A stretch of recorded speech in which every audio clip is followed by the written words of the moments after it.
Doctor Nageswara Reddy గారు ఉన్నారు. పద్మశ్రీ, పద్మభూషణ్, పద్మవిభూషణ్ ఈ గొప్ప పురస్కారాలతో పాటు గ్యాస్ట్రో ఎంటరాలజీ అనే సబ్జెక్టులో వరల్డ్లోనే చాలా ప్రతిష్టాత్మకమైన పురస్కారాలు, అవార్డ్స్ కూడా వారు పొందారు. ఇటుపక్క ప్రభుత్వం నుంచి ఇచ్చే సివిలియన్ అవార్డ్స్తో పాటు ఆ రంగం గుర్తించిన అవార్డ్స్ కూడా చాలా అత్యంత విలువైనగా భావిస్తారు డాక్టర్స్. అవన్నీ పొందారు.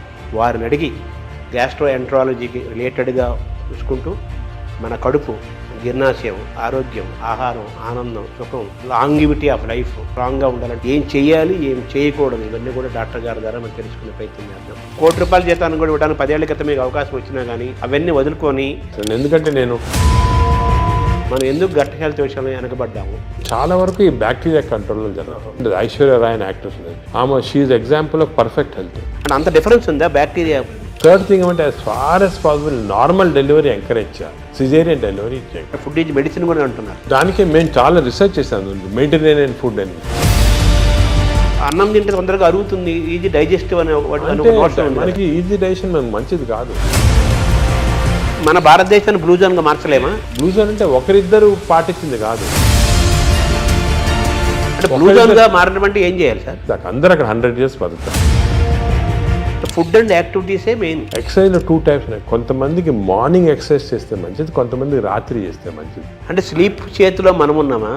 స్లీప్ మన చేతిలో తెచ్చుకోవచ్చు. స్లీప్ మన చేతి తెచ్చుకోవచ్చు. ఆ sun rise sunset timing maintain చేయాలి.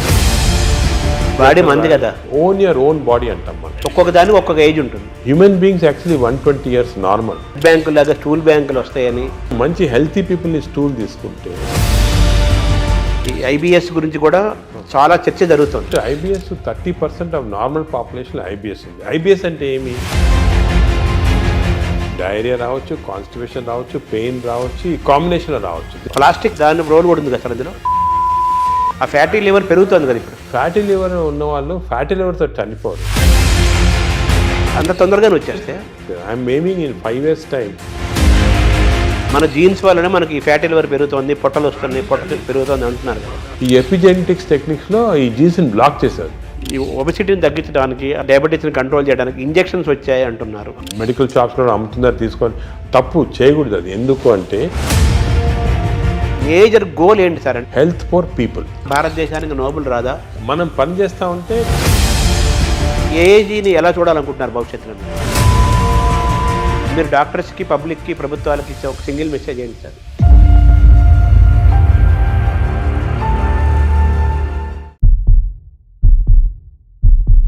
నమస్కారం. మనతో పాటు డాక్టర్ నాగేశ్వర రెడ్డి గారు ఉన్నారు. గ్యాస్ట్రో ఎంటరాలజిస్ట్గా వారు ప్రపంచ ప్రసిద్ధులు. అనేక పరిశోధనలు చేశారు, చేస్తున్నారు. కొత్తదనం కోసం ఎప్పుడు వారు వెంపర్లాడుతుంటారు. అంటే రీసెర్చ్, పరిశోధన జరగాలి, డాక్టర్లు అప్డేట్ అవ్వాలి. అలాగే ప్రజలకి, సామాన్యులకు కూడా వైద్యం ఏమిస్తోంది, వైద్యంలో జరుగుతున్న పరిశోధనలు ఏంటి, ఏమేమి అందుబాటులో ఉన్నాయి, ఇవన్నీ తెలుసుకుంటూ మన ఆరోగ్యాన్ని ఏ విధంగా కాపాడుకోవాలి, అనారోగ్యానికి ఎలా దూరంగా ఉండాలి, చిన్న చిన్న మార్పులతో కూడా మన ఆరోగ్యాన్ని ఎలా మనం చేసుకోవచ్చు, ఇవన్నీ కూడా ఒక బాధ్యతాయుతమైన డాక్టర్గా వారి కెరీర్ని ప్రారంభించి ఈరోజు ప్రపంచ ప్రఖ్యాతి తీసుకొచ్చి గ్యాస్ట్రో ఎంటరాలజీలు అనే సబ్జెక్ట్లో వాళ్ళు టాప్లో ఉన్నారు. నాగేశ్వర రెడ్డి గారు పద్మశ్రీ, పద్మభూషణ్, పద్మవిభూషణ్ ఈ గొప్ప పురస్కారాలతో పాటు గ్యాస్ట్రో ఎంటరాలజీ అనే సబ్జెక్టులో వరల్డ్లోనే చాలా ప్రతిష్టాత్మకమైన పురస్కారాలు, అవార్డ్స్ కూడా వారు పొందారు.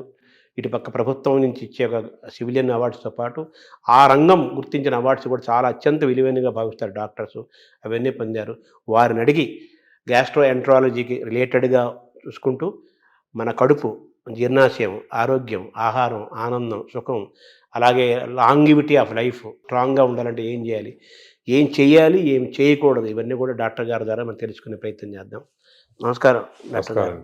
నమస్కారం శర్మ గారు. మామూలుగా మీరు ఆ వృత్తికి చాలా గొప్ప విలువని, గౌరవాన్ని తీసుకొచ్చారు. అదే అప్పుచ్చేవాడు వైద్యుడు అని మామూలుగా మనం చిన్నప్పుడు చదువుకునేవాళ్ళం. సో ఆ వైద్యుడికి అంత స్థానం ఉంది. సరే, నెగిటివ్ పక్కన పెట్టేస్తే మీలాంటి వాళ్ళ వల్ల మళ్ళీ డాక్టర్లు ఇంత సర్వీస్ ఓరియంటెడ్గా ఉంటారు, ఇంత పబ్లిక్ ఇంట్రెస్ట్తో ఉంటారు, ఇన్ని రీసెర్చ్ చేస్తారు. ఆ వైద్యానికి, ఆ రంగానికి, అలాగే ఆ రాష్ట్రానికి, ఆ దేశానికి కూడా గొప్ప పేరు తీసుకొస్తారని మీలాంటి వాళ్ళ వల్ల మళ్ళీ ఆ వృత్తి యొక్క గౌరవాన్ని మీలాంటి వాళ్ళు కాపాడుతున్నారు. రీసెంట్గా పద్మవిభూషణ్ కూడా వచ్చింది. సో మీకు ముందుగా తెలుగు వారందరి తరపున మీకు అభినందనలు, పబ్లిక్ తరపున మీకు కృతజ్ఞతలు కూడా తెలియజేయాలి. సార్ ఇప్పుడు బాగా వినపడే మాట అన్ని డాక్టర్లు, వాడు కార్డియాలజిస్ట్ అయినా, నెఫ్రాలజిస్ట్ అయినా, న్యూరాలజిస్ట్ అయినా లైఫ్ స్టైల్ మాట్లాడుతున్నారు. ఫస్ట్ లైఫ్ స్టైల్ అంటున్నారు, తర్వాత గట్ హెల్త్ అంటున్నారు. గట్ హెల్త్, మైక్రోబయాము, దీని గురించే మాట్లాడుతున్నారు కదా. ఏంటి సార్ ఈ గట్ హెల్త్? ఈ గట్ హెల్త్ మనం కాపాడుకోవాలంటే ఏం చేయాలి? మనం ఎందుకు గట్ హెల్త్ విషయంలో వెనకబడ్డాము? గట్ హెల్త్ అనేది మీరు ఈ మధ్యనే వింటున్నారు అనమాట టర్మ్, కానీ మా మెడికల్ టర్మినాలజీలో చాలా రోజులుగా ఉంది గట్ హెల్త్ అనేది. దీనికి ఇంపార్టెన్స్ ఎందుకు వచ్చిందంటే, మామూలుగా సాధారణంగా నాన్ డాక్టర్స్ కానీ ఈవెన్ డాక్టర్స్ ఏమనుకునే వాళ్ళు హార్ట్ ఇంపార్టెంట్, చాలా హార్ట్ అండ్ కార్డియాలజిస్ట్కి అప్పుడు ప్రతి వాళ్ళు కార్డియాలజిస్ట్ చూపించుకోవటం, హార్ట్ అటాక్ వస్తుంది, స్టెంట్స్ వేసుకోవటం, హార్ట్ సర్జరీ చేసుకోవటం. అదేవిధంగా బ్రెయిన్ ఇంపార్టెంట్, మెదడులో ఏం రాకూడదని దానికి కరెక్ట్గా మందులు తీసుకోవటం, మెదడుకి కొన్ని ఎక్సర్సైజ్ ఉన్నాయి అవి చేయటము. అదేవిధంగా కిడ్నీస్ కూడా చాలా ఇంపార్టెంట్, లివర్ ఇంపార్టెంట్ అని అందరు అనుకునేవాళ్ళు. కానీ ఇప్పుడు మనకి రీసెంట్గా చాలా రీసెర్చ్ జరిగింది. దీంట్లో ఏం తెలిసిందంటే, ఇవి అన్నిటికీ సెంట్రల్ కంట్రోల్ అని ఒకటి ఉంటుంది. సెంట్రల్ కంట్రోల్ బ్రెయిన్లో లేదు, హార్ట్లో లేదు, కానీ సెంట్రల్ కంట్రోల్ మన పేగుల్లో ఉంది. ఎందుకు అంటే, ఇప్పుడు మీరు న్యాచురల్ ఎవల్యూషన్ చేసి చూసారనుకోండి, ఈ ఎవల్యూషన్లో మామూలుగా చిన్న జంతువుల్లో కూడా మ్యాక్సిమం ఇంపార్టెన్స్ పేగులకి ఇచ్చారు. ఎవల్యూషన్ అంటే nature has given that importance. ఎందుకు అంటే, మనం నార్మల్గా ఆహారం తింటాము, ఆహారం నుంచి ఎనర్జీ వస్తుంది. ఈ ఎనర్జీ ప్రతి ఆర్గన్కి డిస్ట్రిబ్యూట్ అవుతుంది. హార్ట్కి ఎనర్జీ అవసరం, బ్రెయిన్కి ఎనర్జీ అవసరం, కిడ్నీ. ఈ ఎనర్జీ అనేది సెంట్రల్ మాట. ఈ ఎనర్జీ ఎందుకు వస్తుంది? మన ఆహారం తిన్నది సరిగా డైజెస్ట్ అయితే ఎనర్జీ వస్తుంది. ఈ కాన్సెప్ట్ అనేది ఇప్పుడు మనకి తెలిసిపోయిన తర్వాత అసలు గట్లో ఇంత ఇంపార్టెన్స్ ఎందుకు ఉంది? మనకి గట్ అంటే ఆహార వాహిక, అదేవిధంగా జీర్ణాశయము, అదేవిధంగా చిన్న ప్రేగులు, పెద్ద ప్రేగులు, ఒక సిస్టమ్ ఉంది. ఈ సిస్టమ్ మనం తిన్న ఆహారం లోపలికి వెళ్ళిన తర్వాత, ఆహారం అనేది చాలా కాంప్లెక్స్. అంటే దాంట్లో ప్రోటీన్స్ ఉంటాయి, కార్బోహైడ్రేట్స్ ఉంటాయి, ఫ్యాట్స్, అన్నీ చాలా కాంప్లెక్స్, అన్నీ కలిపి ఆహారం తయారవుతుంది. ఈ ఆహారం లోపలికి వెళ్ళిన తర్వాత బాడీ ఏమంటే దీన్ని బ్రేక్ డౌన్ చేస్తుంది. అంటే ప్రోటీన్స్ని అమైనో యాసిడ్స్, అదేవిధంగా ఫ్యాట్స్ని చిన్న ట్రైగ్లిజరైడ్స్ అలాగా, అదేవిధంగా మనం తిన్న కార్బోహైడ్రేట్స్ని గ్లూకోజ్, ఫ్రక్టోజ్, సింపుల్ సబ్స్టెన్సెస్ లాగా, అంటే చాలా ఇంటెలిజెంట్గా మనకున్న ఎంజైమ్స్ బ్రేక్ డౌన్ చేసి ఇవన్నీ కూడా ఆహార లోపలికి మన బ్లడ్ వెజల్స్లోకి అబ్జార్బ్ అయిపోయి న్యూట్రిషన్ అనేది వస్తుంది బాడీ. అంటే ఇట్స్ వెరీ కాంప్లెక్స్ సబ్జెక్ట్. దీని గురించి చాలా వరకు రీసెంట్గానే బాగా క్లియర్గా అర్థమైపోయింది మనకి. ఎందుకంటే సరే ఆహారం తింటాము, ఎనర్జీ వస్తుంది అంటారు కదా, ఇదే కాకుండా ఈ మన హోల్ ఇంటెస్టైనల్ సిస్టమ్స్లో చిన్న న్యూరాన్స్, అంటే మన బ్రెయిన్లో ఉంటాయి న్యూరాన్స్ అంటాం చూడండి, మన ఇంటెస్టైన్స్లో 100 మిలియన్ న్యూరాన్స్. అంటే మనం అనుకునేది ఇంటెస్టైన్స్ మామూలుగా ఏదో పేగులు డైజెషన్ ఉన్నా, కానీ దాని ఇంటెలిజెన్స్ మాట. అంటే 100 మిలియన్ న్యూరాన్స్ ఉన్నాయంటే ఎంత ఇంటెలిజెన్స్ ఉంటుంది. ప్రతి న్యూరాను, అంటే మన పేగులు కూడా ఆలోచిస్తుంటాయి, ఇది మంచి ఆహారమా చెడ్డ ఆహారం, ఈ ఆలోచనని దాంట్లో ఉన్నాయి. అదే కాకుండా ఇంకొక ఇంట్రెస్టింగ్, మన పేగుల్లో హార్మోన్స్ ప్రొడ్యూస్ చేస్తాయి, neuro endocrine tumours. Neuro endocrine cells మనకి బాడీలో అంతా హార్మోన్స్, అంటే థైరాయిడ్ ఉంది, అదేవిధంగా ప్యాన్క్రియాస్లో ఇన్సులిన్ వస్తుంది, పారాథైరాయిడ్ ఉంది, ఇవన్నీ కూడా హార్మోన్స్ డిఫరెంట్ బాడీ సిస్టమ్స్లో ఉన్నాయి. కానీ మన ప్రేగుల్లో అన్ని బాడీలో ఉన్న హార్మోన్స్లో ఉన్న సెల్స్ కన్నా కూడా ఎక్కువ సెల్స్ ఇంటెస్టైన్స్లో ఉన్నాయి. అంటే ప్రేగుల్లో నరాలు ఉన్నాయి, అదేవిధంగా హార్మోన్స్ ఉన్నాయి. ఇవన్నీ కోఆర్డినేటెడ్ మెకానిజంగా పనిచేస్తాయి. ఇప్పుడు మనకి నాలెడ్జ్ వచ్చింది. అంటే మనం ఆహారం, ఫర్ ఎగ్జాంపుల్ గ్లూకోజ్ తిన్నాం అనుకోండి, ఎక్కువ గ్లూకోజ్ తింటే, అంటే ఎక్కువ షుగర్ తింటే షుగర్ ఎక్కువ అవుతుంది బాడీలో అని మనకు తెలుసు. కానీ ఇప్పుడు ఎలా తెలిసిందంటే అంత సింపుల్ కాదు. మనం తిన్న ఆహారం, అంటే గ్లూకోజ్ కానీ ఏదైనా కానీ షుగర్ కానీ బాడీలోకి వెళ్ళిన తర్వాత బాడీలో చిన్న ప్రేగులో సెన్సర్స్ ఉంటాయి. ఇది గ్లూకోజ్ని లోపల తీసుకుంటామా వద్దా, తీసుకుంటే బాడీకి ఏ పార్ట్కి పంపిస్తాము, అంటే నరాలు, హార్మోన్స్ అన్నీ కోఆర్డినేట్, చాలా ఎలక్ట్రికల్ సిస్టమ్లా కోఆర్డినేషన్ జరిగి ఇంటెలిజెన్స్ సిస్టమ్ అంటాం దాన్ని. ఆ ఇంటెలిజెన్స్ సిస్టమ్ తోటి ఆ బాడీలో ఎంత అబ్జార్బ్ కావాలా, ఎక్కడెక్కడికి వెళ్ళాలి, అవన్నీ కూడా డిసైడ్ చేస్తుంది బాడీ. దిస్ ఇస్ మన ఆర్టిఫిషియల్ ఇంటెలిజెన్స్ కన్నా ఈ ఇంటెలిజెన్స్ ఎక్కువ బాడీలో. ఇన్ని రోజులు తెలియలేదు, ఇప్పుడు తెలుస్తుంది మనకి. సో హార్మోన్స్, నరాలు. అదేవిధంగా థర్డ్ కాంపోనెంట్ ఇప్పుడు వచ్చింది. థర్డ్ కాంపోనెంట్ ఏమంటే, మనం ఏమనుకున్నాము అంటే మనం తిన్న ఆహారం ప్రకారము మన బాడీ సిస్టమ్ ప్రకారం జరుగుతున్నాను, కానీ అవన్నీ కరెక్ట్ కాదు. ఇప్పుడు మనకేం తెలిసిందంటే మన ప్రేగుల్లో, అంటే ఎస్పెషల్లీ చిన్న ప్రేగుల్లో, పెద్ద ప్రేగుల్లో బ్యాక్టీరియా, వైరస్, ఫంగై 3 ఉంటాయి అన్నమాట. బ్యాక్టీరియా, ఇవేమంటే దిస్ ఆర్ కాల్డ్ మైక్రోబయోమ్. ఈ మైక్రోబయామ్ అనేది మనకున్న సెల్స్ కన్నా, బాడీలో సెల్స్ కన్నా ఈ మైక్రోబయామ్ సెల్స్ ఎక్కువ. అంటే బ్యాక్టీరియా ఎక్కువ, వైరస్ ఎక్కువ, ఫంగై ఎక్కువ. ఇవి జీన్స్, దీంట్లో జీన్స్ మనం లెక్క పెట్టగలిగితే ఈ జీన్స్ దీంట్లో 2 మిలియన్ జీన్స్ ఉన్నాయి. మన బాడీలో 20,000 జీన్స్ ఉన్నాయి. అంటే మనకి we are completely controlled by this microbiome bacteria. ఎందుకంటే అన్ని జీన్స్ ఉన్నాయి దాంట్లో. అంటే మన డిఎన్ఏ దానికి రిలేటెడ్ ఉంటుంది. డిఎన్ఏ, మన డిఎన్ఏ బ్యాక్టీరియా డిఎన్ఏ కాన్స్టెంట్గా they are touching each other, talking to each other. మన ఆహారం ఎంత తీసుకున్నా డైజెషన్ అది జరుగుతుంది కదా, ఎంత అబ్జార్బ్ కావాలి, ఎంత వెళ్ళాలని ఈ క్రాస్ టాక్ వల్ల జరుగుతూ ఉంది. మనం తిన్నదానిపైన డిసైడ్ కాదు, ఈ మైక్రోబయామ్ పైన కూడా డిసైడ్ అవుతుంది. సపోజ్ మంచి మైక్రోబయామ్ ఉందనుకోండి, మనని ప్రొటెక్ట్ చేస్తుంది. అరే ఈ బాడీని ప్రొటెక్ట్ చేయాలి, మనం ఈ బాడీలో ఉన్నాము, దీన్ని ప్రొటెక్ట్ చేయాలా అండ్ మంచి సబ్స్టెన్సెస్ అబ్జర్వ్ చేసి చెడ్డ సబ్స్టెన్సెస్ బయటికి పంపించేస్తుంది, మన మోషన్ ద్వారా వచ్చేస్తుంది. అదే చెడ్డ మైక్రోబయామ్ ఉన్నాయనుకోండి, అంటే ఇది ఎలాగంటే ఎగ్జాంపుల్, ఒక దేశంలో ప్రజలు ఉంటారు, మంచి ప్రజలు ఉంటారు, చెడ్డ ప్రజలు ఉంటారు. మంచి ప్రజలు ఈ దేశానికి ఏమైనా చేయాలా, అవి చేయాలా అని ఆలోచిస్తూ ఉంటారు. అదే చెడ్డ ప్రజలు టెర్రరిస్ట్ ఉన్నారు, ఎలా దీన్ని డిస్ట్రాయ్ చేస్తాము అని. మన బ్యాక్టీరియా కూడా బాడీలో అలాగే, మంచి ప్రజలు చెడ్డ ప్రజలు ఉన్నట్టు మంచి బ్యాక్టీరియా చెడ్డ bacteria, good bacteria bad bacteria. ఈ బ్యాడ్ బ్యాక్టీరియా ఎప్పుడు ఇలా బాడీని ఎలా డిస్ట్రాయ్ చేస్తాము, ఈ బాడీలో షుగర్ ఎలా ప్రొడ్యూస్ చేస్తాము, ఈ బాడీకి హార్ట్ ఎలాగ చెడిపేస్తాము, ఈ బాడీకి బ్రెయిన్ ఎలా చెడిపేస్తాము కాన్స్టెంట్గా ఉంటాయి. So there is a constant big battle మన ప్రేగుల్లో. బ్యాడ్ బ్యాక్టీరియా గుడ్ బ్యాక్టీరియాకి ఇప్పుడు వార్ జరుగుతూ ఉంది లోపల. పెద్ద సైన్యం ఉంది లోపల. సైన్యం ఉంది, అంటే మిలియన్స్ మన అంత పెద్ద సైన్యం ఉంది. మనకి గుడ్ బ్యాక్టీరియా గెలిస్తే మనకి మంచిది బాడీకి. సో ఈ heart attacks, brain strokes, kidney damage, ఇవన్నీ కూడా కొంతవరకు మనం అనుకున్నట్టు ఫిజియాలజీ ప్రకారం జరుగుతుంది, కానీ చాలా వరకు ఈ బ్యాక్టీరియా కంట్రోల్లో జరుగుతుంది. మనకు తెలిసిపోయింది ఇప్పుడు. దానికే మనం చూస్తుంటే కొంతమంది అది ఏదంటే తింటారు, నాకేం జబ్బులు రావంటారు. ఫర్ ఎగ్జాంపుల్, ఫేమస్ ఎగ్జాంపుల్ మనకి ఒక యాక్ట్రెస్ ఉండేది, ఐశ్వర్య రాయ్ అని యాక్ట్రెస్ ఉండేది. ఆమె she's example of perfect health. అందరూ అడిగేవాళ్ళు, మీరు ఏం చేస్తారు, ఎక్సర్సైజ్ ఏం తింటారు? ఆమె ఏం లేదండి, ఏం చేయటం లేదు, మన న్యాచురల్ బాడీ. అప్పుడు ఊరికనే అందరు ఎలాగ natural, this is a natural. అంటే మన మంచి బ్యాక్టీరియా ఉంటే బాడీ గ్లో వస్తుంది, స్కిన్ గ్లో వస్తుంది, అదేవిధంగా షుగర్ కంట్రోల్లో ఉంటుంది. సో ఇది ఫండమెంటల్గా ఇది తెలిసిపోయింది ఇప్పుడు మనకి.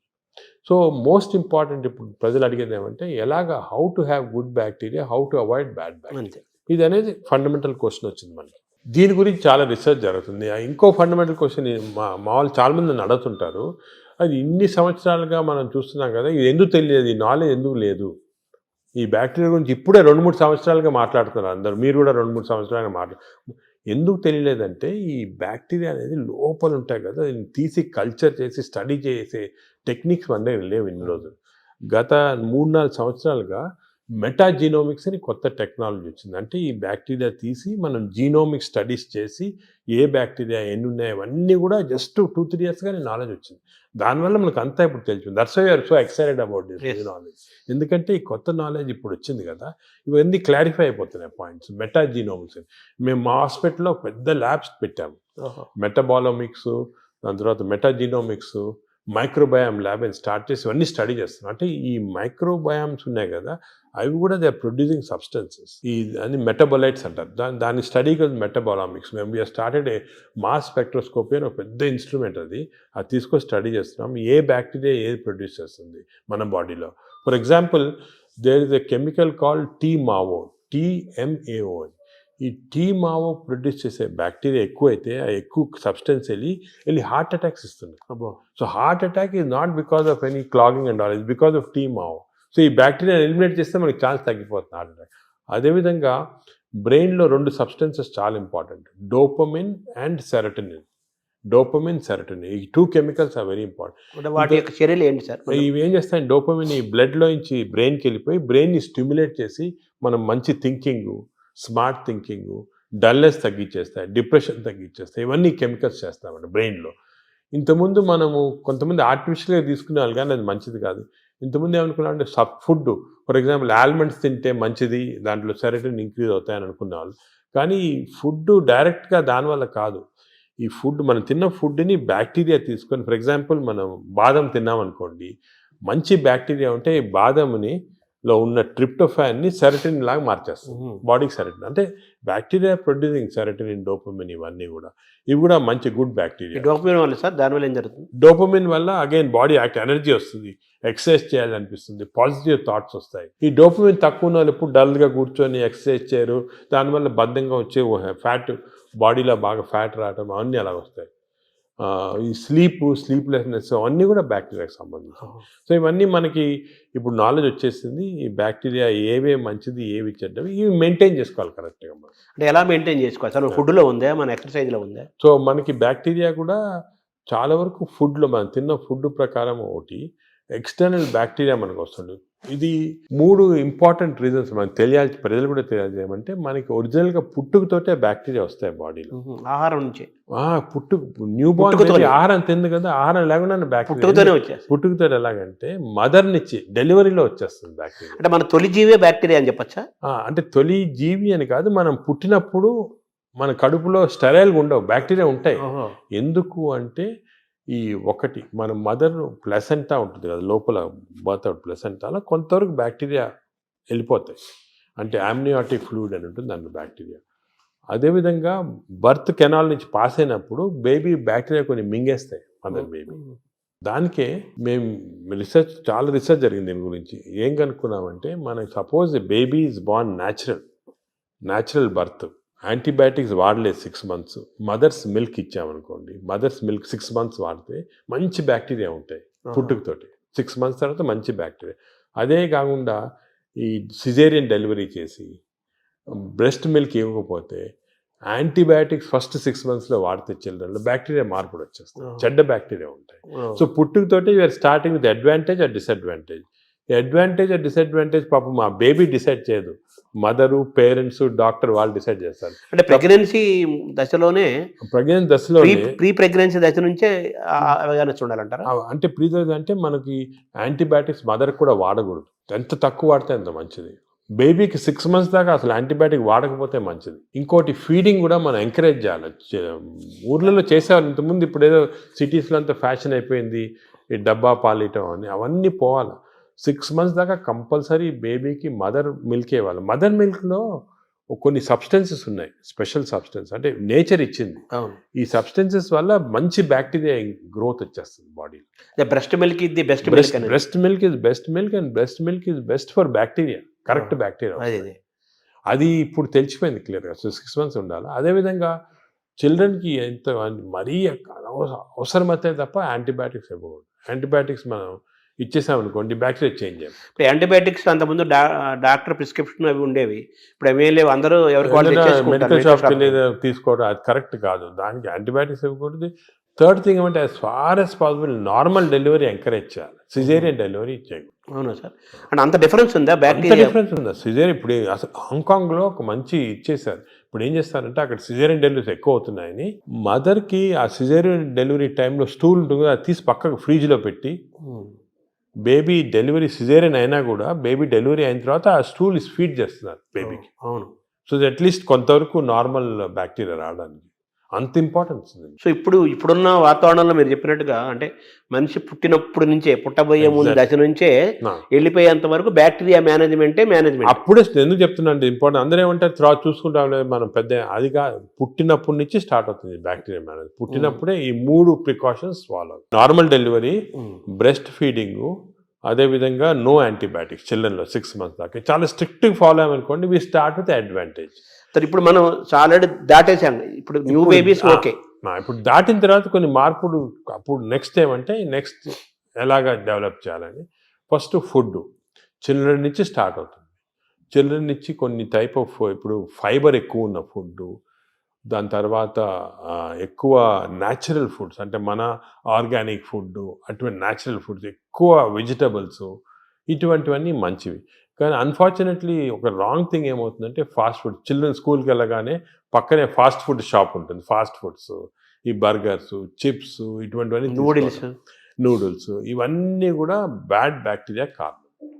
అసలు మనం నెక్స్ట్ స్టెప్ చిల్డ్రన్లో ఏం చేయాలంటే, హెల్తీ ఫుడ్ హ్యాబిట్స్ చాలా స్ట్రాంగ్గా పెట్టాలి. ఇంకోటి వర్స్ట్ ఏమంటే, ఈ సోడా డ్రింక్స్, ఫ్రక్టోస్ ఉంటుంది దాంట్లో, ఈ కార్న్ సిరప్ ఉంటుంది, ఈ సోడాస్లో చాలా రాంగ్ బ్యాక్టీరియా వచ్చేస్తాయి. Cool drinks sir? Cool drinks అస్సలు తీసుకోకూడదు. Cool drinks even fruit juice కూడా ఐ డోంట్ అడ్వైస్. ఫ్రూట్స్ మంచిది, ఎందుకంటే ఫైబర్ ఉంటుంది. ఫ్రూట్ జ్యూస్లో ఏముంటుంది, ఒట్టి ఫ్రక్టోస్ ఉంటుంది. ఫ్రక్టోస్ అనే సబ్స్టెన్స్ గ్లూకోజ్ కన్నా కూడా డేంజరస్.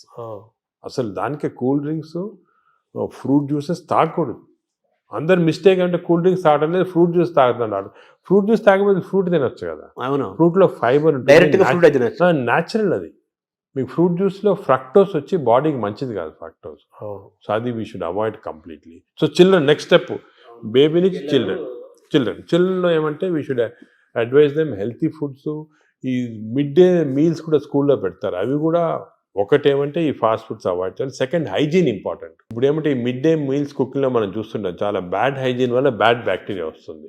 అది కూడా కొంచెం కంట్రోల్ చేయాలి. ఫైబర్ అది కంట్రోల్ చేయాలి, చాలా important. So these are all very important children level. ఇంకోటి, చిల్డ్రన్లో ఫిజికల్ యాక్టివిటీ బాగుంటే మంచి బ్యాక్టీరియా వస్తున్నాయని అది కూడా తెలిసిపోయింది. యాక్టివిటీ సెల్ ఫోన్కి అటాచ్ అయిపోతున్నారు అంతే, అది తప్పది. సో చిల్డ్రన్లో ఫిజికల్ యాక్టివిటీ వల్ల కూడా బ్యాక్టీరియా చేంజ్ అవుతున్నాయి. So we have to encourage sports, physical activity. So మంచి nutrition, hygienic nutrition, organic food, అదేవిధంగా physical activity. Avoid juices, fruit juices కానీ సోడాస్ కానీ, avoid unhygienic food, avoid fast foods. Simple. అంటే చిన్నపిల్లలు, teenagers, adolescence, తర్వాత అలా age పెరుగుతూ next age ఇప్పుడు ఏమంటే ఇంకోటి బ్యాక్టీరియా మేము ఏం చూసామంటే, చిన్నప్పుడు మార్పులు చేయటం సులభం, పెద్ద అయిన తర్వాత కష్టం. అంత ఈజీ కాదు, చాలా ఎఫర్ట్ పెట్టాలి పెద్ద అయిన తర్వాత చేంజ్ చేయడానికి. మీరు ఫుడ్ అనేది చాలా ఇంపార్టెంట్, ఫుడ్ ఈజ్ మెడిసిన్ కూడా అంటున్నారు. ఆ ఫుడ్ దానికే మేము చాలా రీసెర్చ్ చేసాము, మెడిటరేనియన్ ఫుడ్ అని. ఫర్ ఎగ్జాంపుల్ కొన్ని టైప్స్ ఆఫ్ ఫుడ్, ఈ కోకోనట్ వాటర్ అనుకోండి, 2 గ్లాసులు కోకోనట్ వాటర్ తాగితే మంచి బ్యాక్టీరియా ఉంటుంది. అదేవిధంగా బ్లాక్ కాఫీ, అసలు మిల్క్ అనేది రాంగ్ కాన్సెప్ట్. పెరుగు మంచిది కానీ పాలు మంచిది. ప్రోబయోటిక్ అంటారు కదా, పెరుగులో ప్రోబయోటిక్స్ ఉంటాయి. ప్రోబయోటిక్స్ జనరల్, పాలు మంచిది కాదు. ఎందుకంటే మనం వేరే స్పీసీస్ పాలు తాగుతున్నాం. మదర్ మిల్క్ మంచిది బేబీకి. అవును, 6 months అయిన తర్వాత వేరే స్పీసీస్ పాలు మంచిది కాదు. ఎందుకంటే పాలు, ఒక స్పీసీస్లో పాలు is meant only for that species. ఇప్పుడు ఆవు పాలు అనుకోండి, ఆవు పాలు అంటే దూడకు మంచిది, అది గ్రోత్కి మంచిది, చాలా ఎక్స్పోనెన్షియల్ గ్రోత్ అవుతుంది బేబీ. కాఫీ మంచిది కానీ వేరే మనం తాగటం మంచిది. అంటే మన వాళ్ళు ఆయుర్వేదం కూడా మనం సెకండ్ మాట్లాడుకుంటే వాళ్ళు ఏమంటారంటే ఆవు నెయ్యి, ఆవు పాలు, ఆవు ద్వారా వచ్చేదంతా కూడా మనకు మంచిది, బ్రెయిన్. ఆవు పాలు కాదు, ఆవు గీ పర్వాలేదు కానీ ఆవు పాలు మనకి కర్డ్స్ ఫామ్లో, అటువంటి ఫామ్లో మంచిగా. యాక్చువల్ మిల్క్ తీసుకుంటే దట్ ఆవు పాలు మెంట్ ఓన్లీ ఫర్ కాఫ్, అంటే వాళ్ళ పిల్లలకి అంతే. మనం వేరే స్పీసీస్ పాలు దాటం కరెక్ట్ కాదు, అది నేచర్ అగైన్స్ట్. అది అంటే మనుషులు వాళ్ళు తీసుకోవాలి, మనుషులంటే అంతే, exact same species, that is nature. మనం నేచర్ కి వ్యతిరేకంగా వెళ్తాం. సో ఆవు నెయ్యి మంచిది అంటారు కదా, బ్రెయిన్ మంచిదని కాదు, అంటే కొంతవరకు ఇంతకుముందు నెయ్యి తీసుకోవడం మంచిది కాదు అంటే, ఇప్పుడు కొంతవరకు లిమిటెడ్ క్వాంటిటీస్లో పర్వాలేదు నేను వచ్చింది, అంతేగాని మంచిదని కాదు, ఎక్కువ తీసుకోవడం మంచిది అలా కాదు. ఇందులో ఈ జర్నీలో అవాయిడ్ వైట్స్ అనేది ఒక పెద్ద ప్రచారం జరుగుతుంది కదా సార్, అది అవాయిడ్ ఏదంటారు? అవాయిడ్ వైట్స్ అంటే అన్నము, వైట్ అనేది జనరల్ టర్మినాలజీ, కానీ జనరల్ గా దోస్ అంటే ఇప్పుడు మనం ఫుడ్ లో కార్బోహైడ్రేట్స్, ప్రోటీన్, ఫ్యాట్ లో saturated fat, unsaturated fat example ఏమంటే ఆలివ్ ఆయిల్. వెస్టర్న్ కంట్రీస్ లో ఆలివ్ ఆయిల్ ఎక్కువ తింటారు, మనం ఆలివ్ ఆయిల్ తో కుక్ చేయలేము. ఆలివ్ ఆయిల్ కుక్ చేస్తే అది చెడిపోతుంది. దానికి రైస్ బ్రాన్ ఆయిల్ అని ఉంది. Rice bran oil is equal to olive oil, దీనికి అన్సాచురేటెడ్ ఫ్యాటీ యాసిడ్ ఎక్కువ. Saturated fatty acids are hydrogenated fats ఏమంటే వనస్పతి, కొంతవరకు గీ, అవి మంచిది కాదు. కొంతవరకు మన కౌ గీ అంటే ఆవుది వచ్చిన గీ కొంతవరకు పర్వాలేదు, ఎక్కువ మంచిది కాదు. అన్నం కూడా తినొద్దు అంటున్నారు కదా వైట్స్ లో, అది ఫ్యాట్స్ పార్ట్. సో ఎక్కువ అన్సాచురేటెడ్ ఫ్యాటీ యాసిడ్స్ అవి మంచిది. హైడ్రోజనేటెడ్ ఫ్యాటీ యాసిడ్స్ వనస్పతి లాంటిది అవి మంచిది కాదు. నా సెకండ్ ఏమంటే కమింగ్ టు కార్బోహైడ్రేట్స్లో సింపుల్ కార్బోహైడ్రేట్స్, కాంప్లెక్స్ కార్బోహైడ్రేట్స్ ఉంటాయి. సింపుల్ కార్బోహైడ్రేట్స్ అంటే ఏమి, రైసు ఇటువంటివి. ఏమంటే సింపుల్, దీంట్లో ఎక్కువ ఫైబర్ ఉండదు, మనం తింటే గ్లూకోజ్ ఇమ్మీడియట్గా బాడీలో అబ్జర్వ్ అయిపోయి మంచిది కాదు. లోపల బ్యాక్టీరియా కూడా అవి కూడా లేజీ అయిపోతాయి, ఎక్కువ పని లేదు దానికి. రైస్ ఇచ్చామనుకోండి, గ్లూకోజ్ తీసి బాడీకి పంపించేసి డ్రౌజినెస్. వేరే సేమ్ కాంప్లెక్స్ కార్బోహైడ్రేట్స్ మిల్లెట్స్ ఉంటాయి. ఎగ్జాంపుల్ మిల్లెట్స్ అనుకోండి, దాంట్లో చాలా ఫైబర్ ఉంటుంది, గ్లూకోజ్ ఆ ఫైబర్ మధ్యలో ఉంటుంది, దాన్ని ఎక్స్ట్రాక్ట్ చేయాలంటే అంత ఈజీ కాదు, బ్యాక్టీరియా కూడా కొంచెం పనిచేయాలి దానికి. అంటే ఒకప్పుడు మనం రాగులు, సజ్జలు, మంచిది జొన్నలు, ఆరికలు, కొర్రలు, రాగులు కానీ మంచిది, ఈ సొరగము అవన్నీ కూడా, అంటే మిల్లెట్స్ ఆర్ వెరీ గుడ్. ఇవి మనం వీఆర్ రియలైజింగ్ నా ఎక్కువ మిల్లెట్స్ తింటే మంచిది అది. సో దీస్ కార్బోహైడ్రేట్స్లో మిల్లెట్స్ ఎక్కువ కాన్సన్ట్రేట్ చేసేసి polished, especially polished rice avoid చేయాలి. అంటే మామూలుగా అన్నము కంపారిటివ్ గా అన్నం తింటే తొందరగా అరుగుతుంది, ఈజీ డైజెస్టివ్ అనే మనకి ఈజీ డైజెషన్ మనకు మంచిది కాదు. మనకి ఈజీ డైజెషన్ అంటే పేషెంట్స్కి, బాగా వీక్ ఉన్న వాళ్ళకి అవసరం, కానీ మనకి normal human being complex digestion మంచిది. ఎందుకంటే కాంప్లెక్స్ డైజెషన్లో ఫైబర్, దీన్ని గ్లైసిమిక్ ఇండెక్స్ అంటారు, ఒక టర్మినాలజీ పబ్లిక్ కూడా తెలియాలి. గ్లైసిమిక్ ఇండెక్స్ అంటే ఏమంటే, మన ఆహారం తిన్నామంటే మన బ్లడ్ షుగర్ లెవెల్ ఎంత ఇంక్రీజ్ అవుతుంది. సో గ్లైసిమిక్ ఇండెక్స్ ఒక ఫుడ్ ఎక్కువ ఉంది అంటే డైజెషన్ కావచ్చు, కానీ ఆ గ్లైసిమిక్ ఇండెక్స్ ఎక్కువ కావటం వల్ల గ్లూకోజ్ ఎక్కువే మంచిది కాదు బాడీకి. సో రైస్కి, షుగర్కి మ్యాక్సిమం గ్లైసిమిక్ ఇండెక్స్, ఎందుకంటే షుగర్ తినడానికి ఇమీడియట్ గ్లూకోజ్ ఎక్కువ అవుతుంది, రైస్ తినడానికి కొంతవరకు అవుతుంది. కానీ కాంప్లెక్స్ కార్బోహైడ్రేట్స్ మిల్లెట్స్ అయితే గ్లైసిమిక్ ఇండెక్స్ తక్కువ. కొన్ని ఉన్నాయి బీన్స్, మన చిక్కుడుకాయ, ఇది కిడ్నీ బీన్స్ అంటారు అవి, అవన్నీ రాజ్మా, ఇవన్నీ గ్లైసిమిక్ ఇండెక్స్ తక్కువ. అవి కూడా కార్బోహైడ్రేట్స్, గ్లైసిమిక్ ఇండెక్స్ తక్కువ. అంటే అవి తింటే దాంట్లో ఫైబర్ నుంచి గ్లూకోజ్ బయటికి లాగాల, బ్యాక్టీరియా పనిచేయాలి, అన్ని చేసి స్లోగా గ్లూకోజ్ ఇంక్రీజ్ అవుతుంది. సో దట్ ఈస్ నాట్, అది మంచిది. లో గ్లైసిమిక్ ఇండెక్స్ అంటే మంచిది. సో ఇది కార్బోహైడ్రేట్స్. సో అరుగుదల, రైస్ తింటే మంచిది అరగటం అనేది మంచిది కాదు, తొందరగా అరగకూడదు, డిలే కాదు. థర్డ్ ఆస్పెక్ట్ ప్రోటీన్లో మనకి యానిమల్ ప్రోటీన్, వెజిటబుల్ ప్రోటీన్ అంటే ఈ స్ప్రౌట్స్, దాల్స్, ఇవన్నీ వెజిటబుల్ ప్రోటీన్. యానిమల్ ప్రోటీన్లో కొన్ని మంచి ఉంది, చెడు ఉంది. Animal protein high quality protein, for example eggs అనుకోండి, మంచిది యానిమల్ ప్రోటీన్. అదేవిధంగా కొంతవరకు ఫిష్ మంచి ప్రోటీన్, అంటే దాంట్లో ఎక్కువ ఫ్యాట్ లేదు. కానీ ఇప్పుడు రెడ్ మీట్ అనుకోండి, దాంట్లో సాచురేటెడ్ ఫ్యాట్ ఎక్కువ, అది మంచిది కాదు. అసలు రెడ్ మీట్ అనేది తినకూడదు అసలు. ఈ రెడ్ మీట్ వల్ల మనకి బాడీ హార్మ్ కాకుండా ఈ బాడీలో క్యాన్సర్స్ రావటము, కోలన్ క్యాన్సర్స్ వెస్టర్న్ కంట్రీలో చాలా ఎక్కువ పాలిప్స్ రెడ్ మీట్ వల్ల. So red meat complete avoid చేస్తేనే బెటర్. సో ఇవి కొన్ని జనరల్ ప్రిన్సిపల్స్ మాట. దీంట్లో స్పెసిఫిక్గా మేము ఈచ్ పేషెంట్కి అడ్వైస్ చేస్తుంటాం. ఎందుకంటే ఇవి ఇంపార్టెన్స్ ఎందుకు వచ్చిందంటే వాటికంటే, మన ప్రపంచంలో 5 బ్లూ జోన్స్ అని ఉన్నాయి. బ్లూ జోన్స్ అంటారు, బ్లూ జోన్స్. ఈ 5 బ్లూ జోన్స్లో ఫర్ ఎగ్జాంపుల్ సార్డినియా అని ఇటలీలో ఉంది, అదేవిధంగా లైమలోండా అని చిన్న అంటే ఒక్కనవా అని జపాన్లో ఉంది. ఈ 5 బ్లూ జోన్స్లో ఏమంటే people are living for very long period. ఈ బ్లూ జోన్స్, అవి బ్లూ జోన్స్ అంటారు. అంటే కొన్ని వరల్డ్లో 5 బ్లూ జోన్స్లో people are living mainly 100 years దాకా. అందరూ అక్కడ 100 years బతుకుతారు. లాంగివిటీ ఒకటి, హెల్తీగా ఉంటారు అందరు. డయాబెటీస్ తక్కువ, హైపర్ టెన్షన్ తక్కువ, హార్ట్ డిసీజ్. ఎందుకు అని చాలామంది రీసెర్చ్ చేసి చూస్తే మెయిన్గా వాళ్ళ 2 diet habits, second physical activity. They are all very active physically. 100 years అయినా కూడా వాడు వాక్స్కి వెళ్తుంటారు, అది చేస్తారు, గార్డెనింగ్ చేస్తారు, సైకిల్తో కూడా వెళ్ళిపోతారు. మెంటలీ బాగా యాక్టివ్ ఉంటారు. డయట్ వాళ్ళది మెడిటరేనియన్ డయట్ అని ఎక్కువ తింటారు. ఇది మెడిటరేనియన్ అంటే olive oil, nuts, vegetables, fresh fruits, fish.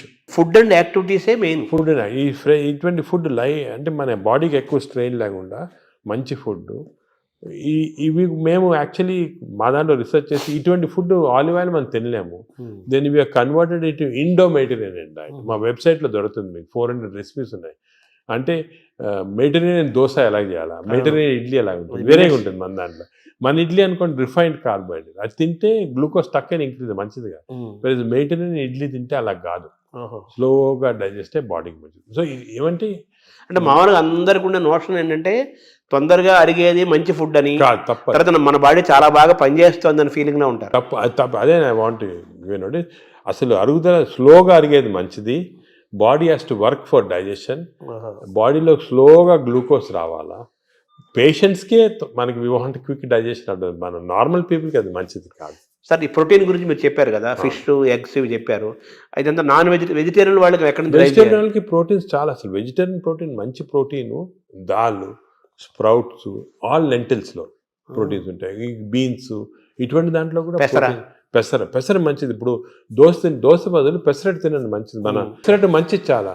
మీరు ఒక 2 రోజులు దోశలు ఇడ్లీలు ఆపేసి పెసరట్టు తినండి, మంచిది చాలా. పెసరట్టు మన ట్రెడిషనల్గా చూడండి, పెసరట్టు కోకోనట్ చట్నీ, సాంబారు, అల్లం పచ్చి ఇవన్నీ మంచి అసలు హెల్తీ. అలా తిన్నాం అనుకోండి మనకి మంచి హెల్త్కి మంచిది. సో ఈ western breakfast toast butter egg అన్న బదులు ఇవి మంచి మాట. అంటే మామూలుగా ఈ ప్రపంచం పెద్దది, ఒక్కొక్క ప్రాంతంలో ఒక రకమైన శీతోష్ణ స్థితిలో అంటే చలి శీతోష్ణ పరిస్థితుల్లో ఒక్కో ప్రాంతానికి ఒక్కో రకంగా ఉంటాయి, జీన్స్ ఒక్కో రకంగా ఉంటాయి. దీన్ని స్టడీ చేసి కొన్ని వందల వేల సంవత్సరాల క్రితమే ఆయా ప్రాంతాలకి ఈ ఆహారం మన వాళ్ళు డిసైడ్ చేశారు. వందల ఏళ్ల నుంచి మనం అవే ఫాలో అవుతున్నాము కదా.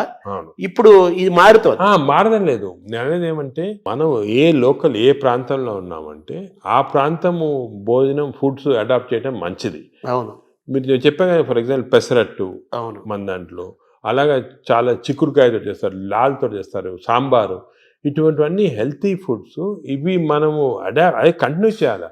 బట్ ఏమంటే కొత్తగా వెస్టర్నైజ్ ఫుడ్స్, ఇప్పుడు ఇడ్లీ కూడా మనకి వేరే టైప్స్తో చేయొచ్చు. పురాణాలు వేరే మామూలుగా ప్యూర్ ఇడ్లీ వచ్చింది అనుకోండి, కంప్లీట్ డైజెస్టెడ్, అవన్నీ మోడర్న్. ఇది అది ఆవిరి కూడా అనేవాళ్ళు, ఆవిరి అనేవాళ్ళము.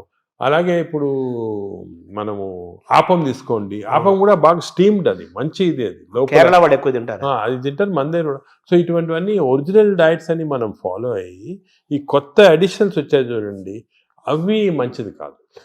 మన ఏ రీజన్లో ఉంటే ఆ ఆహారం తింటాం. కేరళ అనుకోండి, ఆ కేరళ వాళ్ళు తిన్న ఆహారం అది మంచిది లోకల్గా. వాళ్ళకి ఎక్కడ గ్రో అయిన ఆహారం తింటే అది చాలా మంచిది. మన ఈ వెస్టర్నైజ్ డైట్స్ వచ్చి చాలా ఇచ్చేస్తుంది. ఈ వెస్టర్నైజ్ డైట్స్ కూడా మన డైట్స్కి అడాప్ట్ చేసుకోవాలి.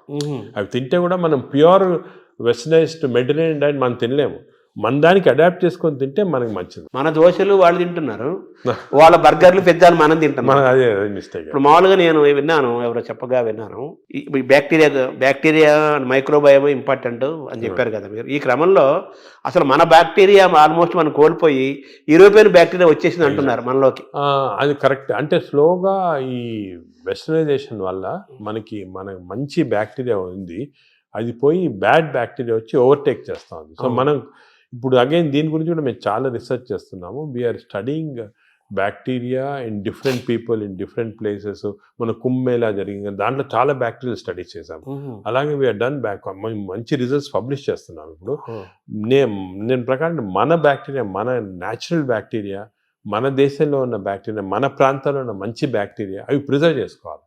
అవి చేయడానికి కొన్ని టెక్నిక్స్, కొన్ని మెథడ్స్ అవి ఉన్నాయి. అవి మేము ఇప్పుడు ఇంకోటి ఏం చేస్తున్నామంటే రీసెర్చ్, ఈ ఎక్స్టెన్సివ్ బ్యాక్టీరియా రీసెర్చ్ చేసిన తర్వాత ఏవి మంచి బ్యాక్టీరియా, ఏ చెడ్డ బ్యాక్టీరియా అని కనుక్కున్న తర్వాత ఈ బ్యాక్టీరియా అనేది మన స్టూల్స్లో ఉంటాయి, కష్టం వేయటం, థెరపీలు ఏమి లేవు. So we're desiccating it and producing what is called capsules. అంటే ట్యాబ్లెట్స్, మన ఈ మామూలుగా యాంటీబయాటిక్స్ ఇటువంటి ట్యాబ్లెట్స్ బదులు ఈ డెసికేటెడ్ స్టూల్ క్యాప్సూల్సే ట్యాబ్లెట్స్ లాగా ఇస్తున్నాం. భవిష్యత్తు అదే అంటున్నారు, ఫ్యూచర్ అదే దాని తర్వాత. సార్ మార్నింగ్ మన తెలుగు వాళ్ళం కాబట్టి మన ప్రాంతం మాట్లాడుకున్నాం. ఇప్పుడు మీ టాపిక్ అంతా లోకల్గా ఏ ఆహారం అవైలబుల్గా ఉందో వందల ఏళ్ల నుంచి అది తినండి, లోకల్గా మనం ఎలా ఉన్నామో దాన్ని ఫాలో. సేమ్ ఫిజికల్ యాక్టివిటీ చూసుకోండి, same activity you don't have to.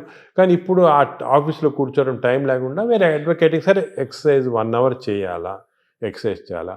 ఈ ఎక్సర్సైజ్ కూడా ఇంపార్టెన్స్ ఏమంటే అందరు నేను 1 hour చేస్తున్నా సార్ టైర్డ్ అయిపోతున్నామని అంటుంటారు. ఎక్సర్సైజ్లో 2 types ఉన్నాయి. కొంతమందికి మార్నింగ్ ఎక్సర్సైజ్ చేస్తే మంచిది, కొంతమందికి రాత్రి చేస్తే మంచిది. ఇప్పుడు నేను ఫర్ ఎగ్జాంపుల్ నేను నైట్ చేస్తేనే నాకు ఫ్రెష్ ఉంటుంది. మార్నింగ్ అది ఎలాగంటే బాడీలో లాక్టేట్స్ అని ఉంటాయి. లాక్టేట్ మెజర్మెంట్ చేసి మనం కనుక్కోవచ్చు. లాక్టేట్స్ ఎక్కువ అయిపోయాయి అనుకోండి, అప్పుడు నైట్ చేస్తే బెటర్. అది మరి ఎక్కువ సంకేతం తెలుస్తుందా? తెలిసిపోతుంది కదా మనకి. ఇప్పుడు బాడీలో ఎక్సర్సైజ్ చేస్తే, అది సింపుల్గా చెప్పాలంటే, సపోజ్ ఎక్సర్సైజ్ చేసామనుకోండి, ఎక్సర్సైజ్ చేసిన తర్వాత మార్నింగ్ ఎక్సర్సైజ్ చేసిన తర్వాత ఫ్రెష్గా ఉండదు, చాలా టైర్డ్ అయిపోయాం అనుకోండి, that means your exercise should be done in the evening. చేసిన తర్వాత ఫ్రెష్గా ఉన్నాం అనుకోండి, you should do in the morning. But సింపుల్గా అది కెమికల్గా కూడా మనం టెస్ట్ చేయొచ్చు. బాడీలో లాక్టేట్స్ తీసుకొని, ఎప్పుడు లాక్టేట్ లెవెల్ చాలా ఎక్కువ అయిపోయింది, ఫర్ ఎగ్జాంపుల్ నాకు పర్సనల్గా చెప్తున్నా కదా, నేను ఐ ఎక్సర్సైజ్ ఎవ్రీడే 1.5 hours చేస్తాను విగరస్ ఎక్సర్సైజ్. కానీ ఆ ఎక్సర్సైజ్ మార్నింగ్ చేశాను అనుకోండి, I feel dull whole day. అదే నైట్ చేశాను అనుకోండి బాగా ఫ్రెష్ ఉంటుంది నాకు. అది నేను నా లాక్టేజ్ మెజర్మెంట్ చేసి చూసుకున్నాను. అంటే మీరంటే డాక్టర్ కాబట్టి సైంటిఫిక్ గా ఎవరికైనా తెలుసుకుంటారు. మామూలు పల్లెలా మీరు కూడా ఏం లేదు, ఇప్పుడు ఎక్సర్సైజ్ చేసి మీ బ్లడ్ శాంపుల్ లాక్టేట్ లెవెల్ పంపించారనుకోండి, లాక్టేట్ లెవెల్ మరీ ఎక్కువ ఉంటే మీరు నైట్ చేసుకోవటం బెటర్. అంటే మన బాడీ సంకేతం ఇస్తుంది కదా, మైండ్లో కూడా తెలిసిపోతుంది మనకి ఏది ఎక్సర్సైజ్. మీకు కూడా మార్నింగ్ వాక్ చేశారనుకోండి, కానీ ఇంకోటి ఏమంటే ఎక్సర్సైజ్లో ఏదో లీజర్లీ ఫ్రెండ్స్ మాట్లాడుకుంటా కాఫీ తాక్కుంటా ఏదో స్మోక్ చేసుకుంటా వాకింగ్ అది విగ్రెస్గా మినిమం పర్ అవర్ 6 kilometers నడవాలి. Minimum 6 is minimum. అంటే ఐడియల్ 5 kilometers అంటారు కాదు, 6. అదే సెకండ్.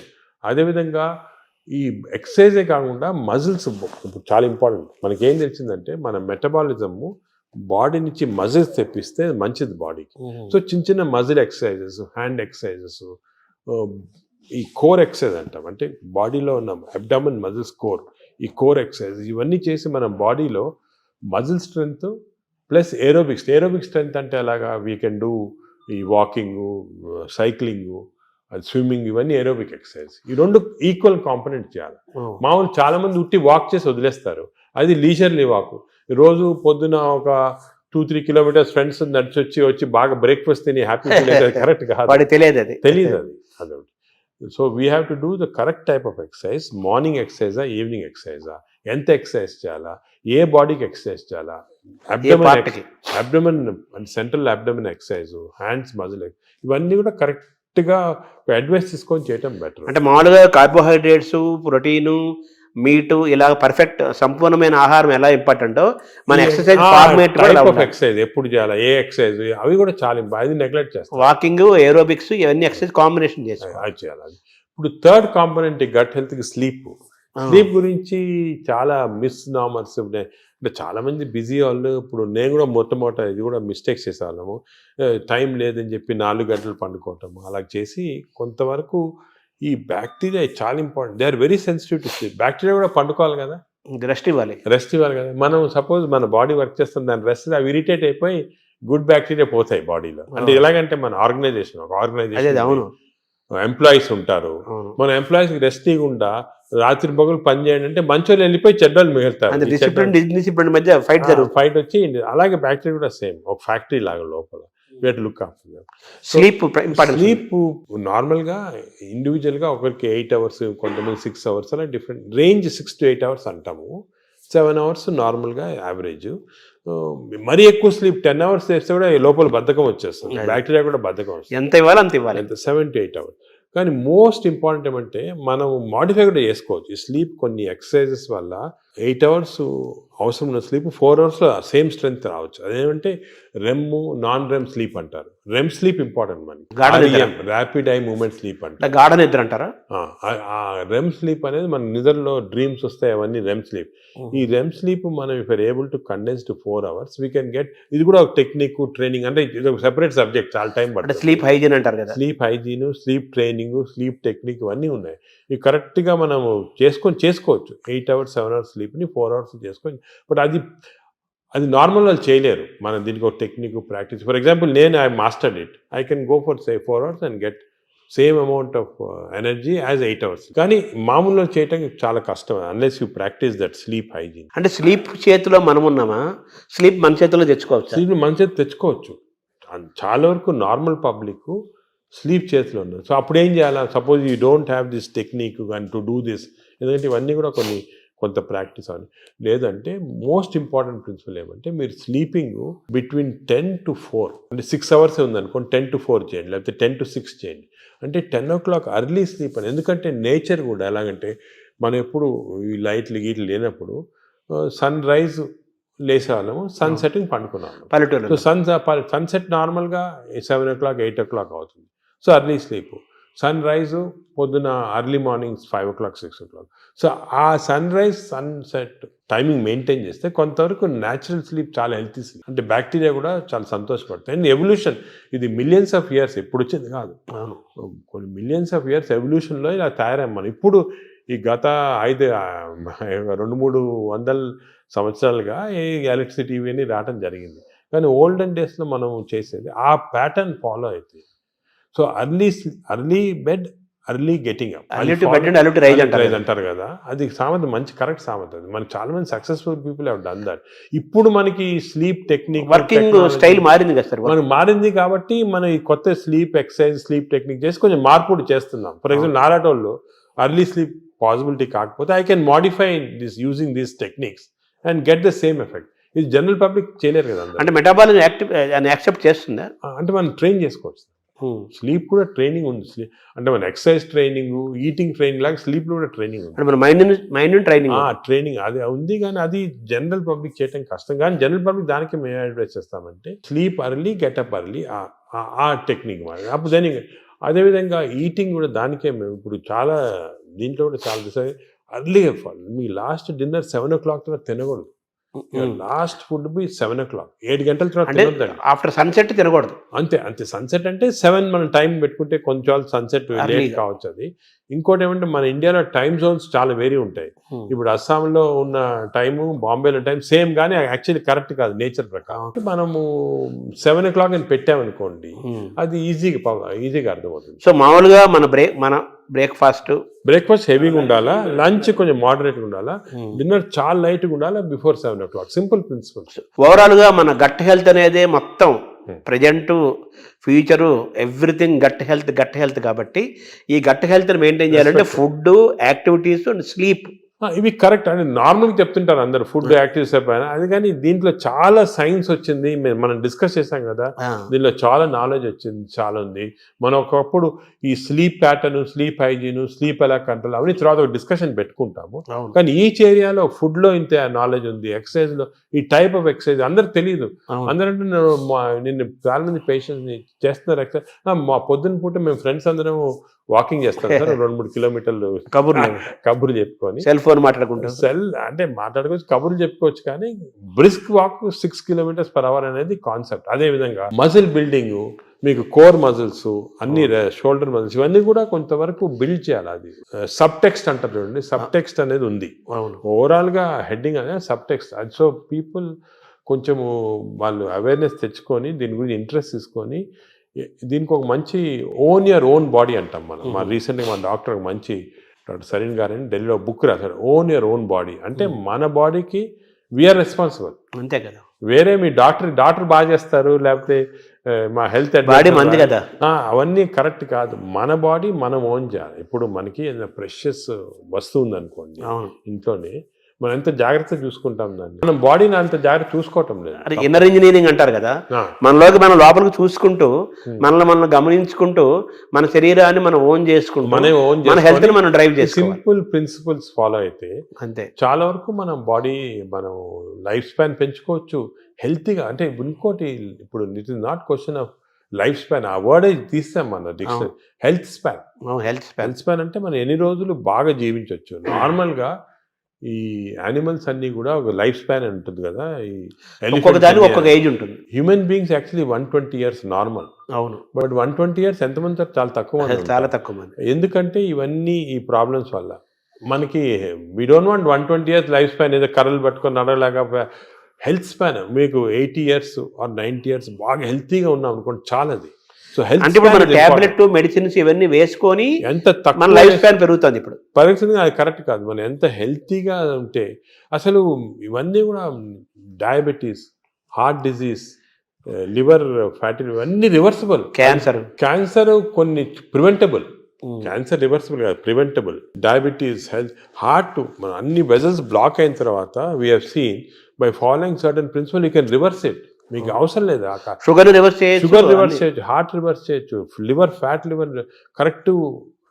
ఈ ప్రిన్సిపల్స్ ఫాలో అయ్యి అంత ఆహారము, యాక్టివిటీ, స్లీప్ అంతా complete it's the digestive system. Sir ఈ క్రమంలో మీరు బ్లూ జోన్ 5 చెప్పారు. ఇప్పుడు బ్లూ జోన్ స్టడీ చేయండి. మీరు అనేది ప్రజలు కూడా బ్లూ జోన్ బుక్స్ తీసుకొని అసలు వాళ్ళు ఎందుకు ఇన్ని రోజులు హెల్తీగా ఉంటున్నారు అని స్టడీ చేస్తే దీంట్లో చాలా నాలెడ్జ్ ఉందండి. అంటే ఇది ఇప్పుడు వచ్చింది కాదు, ఈ బ్లూ జోన్ అనేది 10,000 years గా జరుగుతూ ఉంది. మన భారతదేశాన్ని బ్లూ జోన్ గా మార్చలేదు. మనకి భారతదేశం బ్లూ జోన్. నాదేంటి, నేను చాలా మందికి ఈ పాలిటిక్స్ చెప్తుంటా, why can't we convert at least some part of India into blue zones? చేయొచ్చు. మన తెలుగు ప్రాంతాలను చేయొచ్చు. తెలుగు ప్రాంతాలు బ్లూ జోన్ అంటే ఈ బ్లూ జోన్ అంటే ఒకరిద్దరు పాటించింది కాదు, ఆ పాపులేషన్ అంతా పాటించాలి. ఇప్పుడు ఒక పాపులేషన్ అనుకోండి, మనకి మంచి ప్రోగ్రెసివ్ పాలిటీషియన్స్ సీఎంస్ ఉన్నారనుకోండి, ఒక మంచి కాన్సెప్ట్ తీసుకొచ్చి ఐడియా, నేను అనుకునేది అందరికి ఉంది అది, మన దేశం అంటే ఆంధ్రప్రదేశే తెలంగాణ ఏదైనా కూడా బ్లూ జోన్స్ లాగా మార్చేసేవచ్చు, కానీ అందరు ఫాలో కావాలి. అంటే బ్లూ జోన్ గా మారడం అంటే ఏం చేయాలి సార్? అంటే ఈ వాళ్ళు బ్లూ జోన్స్ లో ఏం చేస్తారో స్టడీ చేసి మనం ఇంప్లిమెంట్ చేస్తే అయిపోతుంది. అంటే మీరు చెప్పిన ఆ మూడేనా? అంతే healthy food pattern, exercise pattern, life style, sleep pattern, వాతావరణ కాలుష్యం కూడా ఉంది, పొల్యూషన్. ఆ వాతావరణ లక్లీ మనకు అంత లేదు. ఇప్పుడు ఢిల్లీ అనుకోండి, అదే నార్త్ ఇండియా అనుకోండి, ఆ పొల్యూషన్ అనేది మనకు హ్యాండిల్ లేదు, ఏం చేయలేము. కానీ లక్లీ మనం ఇప్పుడు తీసుకున్నాం అనుకోండి, ఇప్పుడు అదేముంది, గ్రీనరీ ఇంక్రీజ్ చేసుకోవటము, అది అటువంటివన్నీ కూడా చేసుకొని ఈ మన waste plastics, for example other problems plastics. ఈ ప్లాస్టిక్స్ వల్ల కూడా మేము చాలా రీసెర్చ్ చేస్తున్నాం. చాలా micro plastics producing tissue damage అనేది చాలా ఉంది. మన plastic bottle, especially plastic bottle ఎండలో పెడతాము, అది తాగామనుకోండి, దాంట్లో చాలా మైక్రో ప్లాస్టిక్స్ మన బాడీలో ఎంటర్ అయ్యి చాలా ప్రాబ్లమ్, డేంజరస్ అది. ఇటువంటివి మనం అదే కాకుండా ఇంతకుముందు కాపర్ వెజల్స్, అది కూడా మంచిది కాదు. What is the good vessels to cook, what is the vessels to, అవన్నీ కూడా కొన్ని న్యాచురల్ ప్రిన్సిపల్స్ ఫాలో అయితే. సరే, మీరు పద్మవిభూషణ్ తీసుకోవడానికి వెళ్ళినప్పుడు ఎలాగో ప్రెసిడెంట్ ఉంటారు, ప్రధానమంత్రి, కొంచెం ఒక సెకండ్ హ్యాండ్ ఇంటరాక్ట్ అయ్యే అవకాశం ఉన్న టైంలో మన భారతదేశాన్ని బ్లూ జోన్ గా మార్చాలని అనుకుంటున్నాను, ఆయన ఇంటరాక్ట్ అయ్యే అవకాశం ఉంది? అంటే మనకి టైం అని దొరకలేదు. ఒక సెకండ్ వర్డ్, ఇవన్నీ కూడా డిస్కషన్స్ చాలా 1 hour 2 hours కూర్చొని డిస్కస్ చేసి, నేను పాలిటీషియన్స్ కూడా మన అందరూ ఇంట్రెస్టెడ్ ఉన్నారు, కానీ టైం దొరకాల కాన్సెప్ట్. ఇంకోటి, this should be done by ప్రజలు కూడా డ్రైవ్ చేయాలి. ప్రజలకి అవేర్నెస్ రావాలి, అవేర్నెస్ వచ్చి మనం ఇటువంటి పాలిటీషియన్ ఎలక్ట్ చేసుకోవాలా. ఈ ఇంట్రెస్ట్ ఉన్న వాళ్ళకి, పాలిటీషియన్స్ ఇంట్రెస్టెడ్ ఇన్ హెల్త్, అదేవిధంగా న్యాచురల్ హెల్త్, ఆర్గానిక్ ఫుడ్, అటువంటి వాళ్ళని ఎక్కువ మనం సపోర్ట్ చేసాం అనుకోండి, ప్రజలు కూడా. అంటే ప్రజలు, ప్రభుత్వాలు, డాక్టర్స్ అందరూ కలిసి ప్రయాణం చేయాలి. It's a combined journey. PPP అంటారు, మోడ్ అంటారు చూడండి, పబ్లిక్ ప్రైవేట్, ఆ మోడ్లో రావాలి అందరు వచ్చి. ఎందుకంటే అల్టిమేట్లీ మనకి లైఫ్లో ఇంపార్టెన్స్ హెల్త్, అంతే కదా. అదేవిధంగా మనకి హ్యాపీనెస్ అవన్నీ ఉండాలంటే health is the most important. Ultimately health is the bottom line. అంతే, ఎంత రిచ్ ఉండి, ఎంత ఇండస్ట్రియలైజ్ అయ్యి, ఎంత సిటీ, ఎంత పెద్ద పెద్ద సిటీస్ డెవలప్ అయినా కూడా హెల్త్ లేకపోతే. అంతే కదా. చాలా మంది కోటీశ్వరులను చూస్తున్నాము, పెద్ద పెద్ద పదవుల్లో ఉంటారు, వాళ్ళు తినలేరు, తాగలేరు, నిద్రపోలేరు, ఎంజాయ్ చేయలేరు. I'm seeing so many rich patients, చాలా పెద్ద పొజిషన్ ఉన్నారు, చాలా వాళ్ళ ఫీల్డ్స్ లో చాలా ఫేమస్. సింపుల్ హెల్త్ ఫాలో కాకుండా they have damage that body. వాళ్ళు ఇప్పుడు ఫీల్ అవుతుంటారు, ఈ నాలెడ్జ్ మనకి ఉండింటే 10 సంవత్సరాల క్రితం ఇలా ఉండేది కాదు. కానీ ఇప్పుడు నాలెడ్జ్ ఇస్ దేర్ కాబట్టి, మీరు ప్రెస్ కానీ, ఎలక్ట్రానిక్ మీడియా కానీ, డిజిటల్ మీడియా కానీ, పొలిటికల్గా కానీ, అందరం కలిసి, మా డాక్టర్స్ అందరం కలిసి, this knowledge we have to give to general public. This knowledge is gold. This time వాళ్ళు కూడా, నేను అనేది అంటే, మనం ఈ ఒక్క సెషన్లో గంట సేపులో అన్ని చెప్పలేము.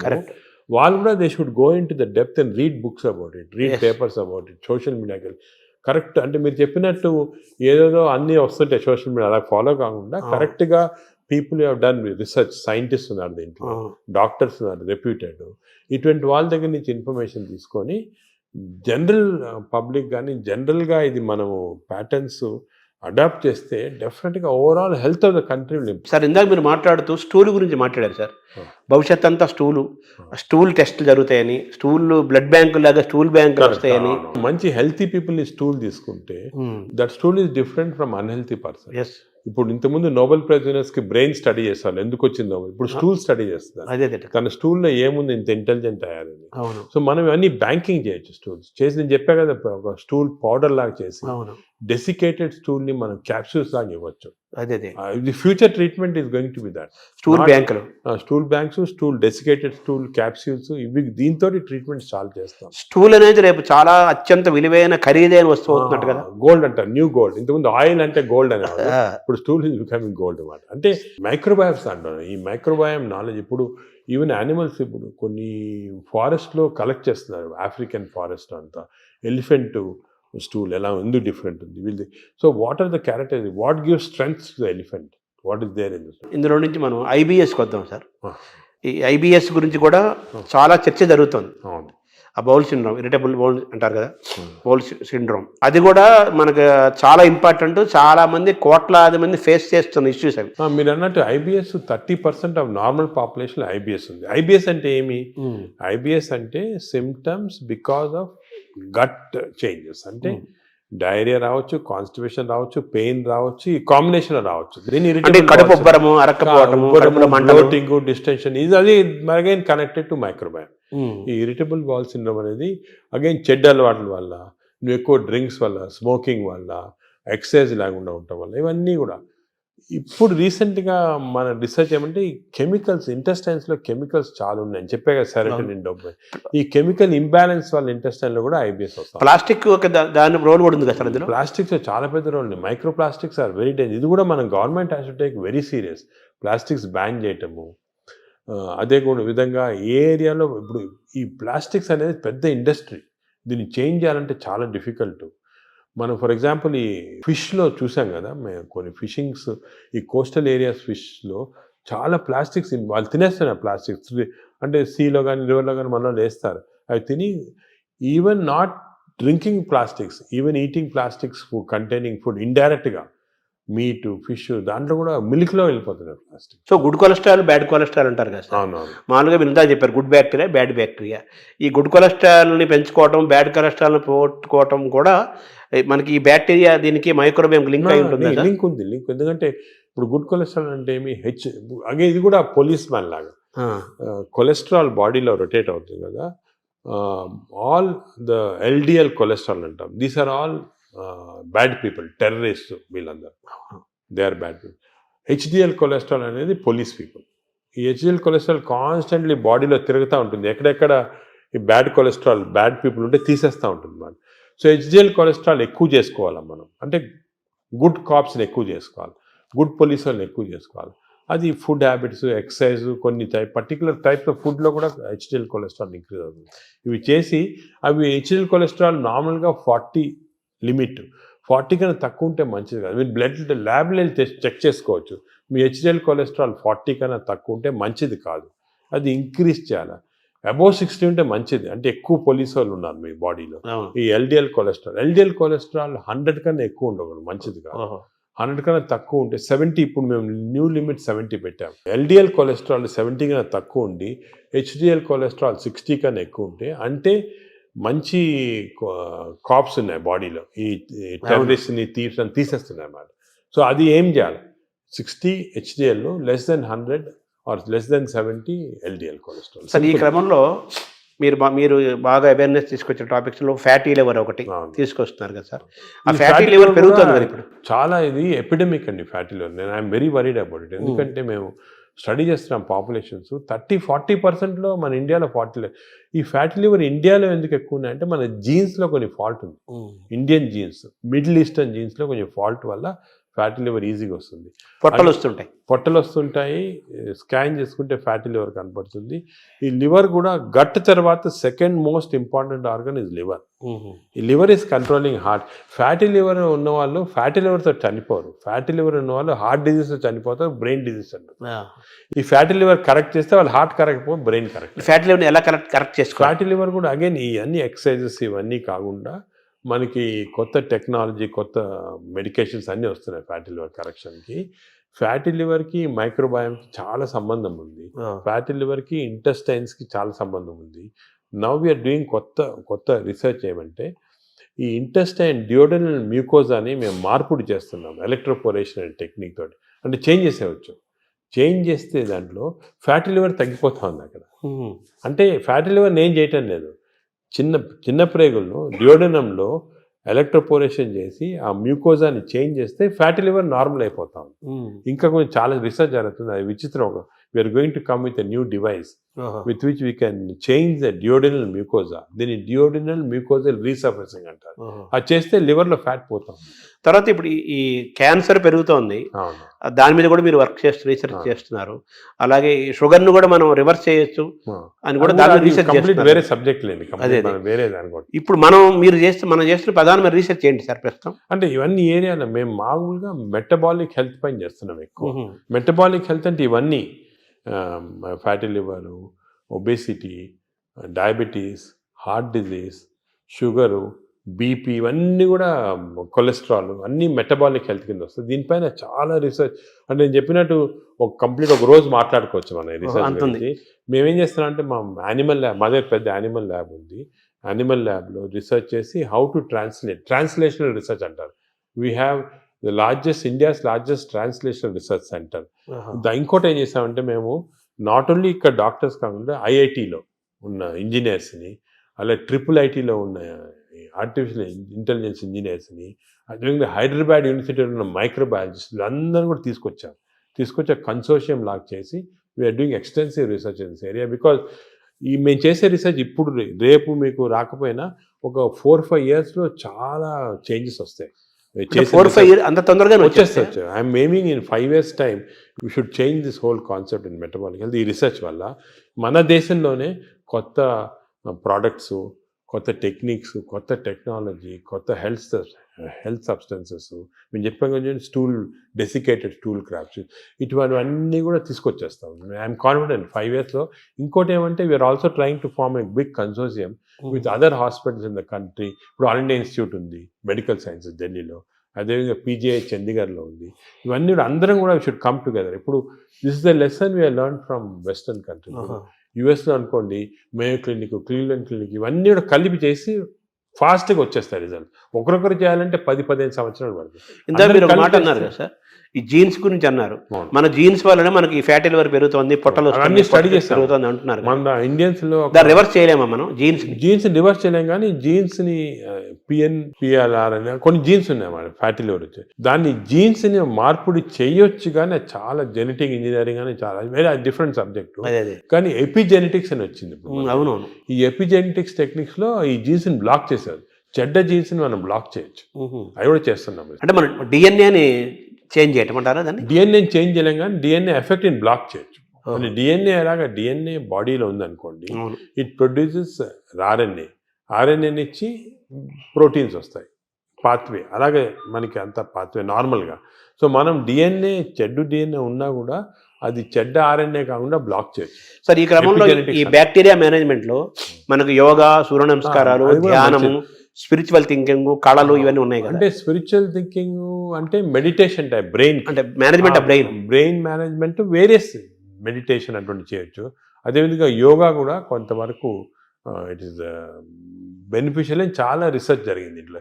ఇవన్నీ ఎలాగంటే వీఆర్ మాడ్యులేటింగ్ అవర్ బ్రెయిన్లో ఉన్న కెమికల్స్ మాడ్యులేట్ చేస్తున్నాం. దాంతోపాటు గట్ బ్యాక్టీరియా ఇవన్నీ ఇప్పుడు యోగాలో చూసాము, అది కూడా రీసెర్చ్ చేస్తున్నాము.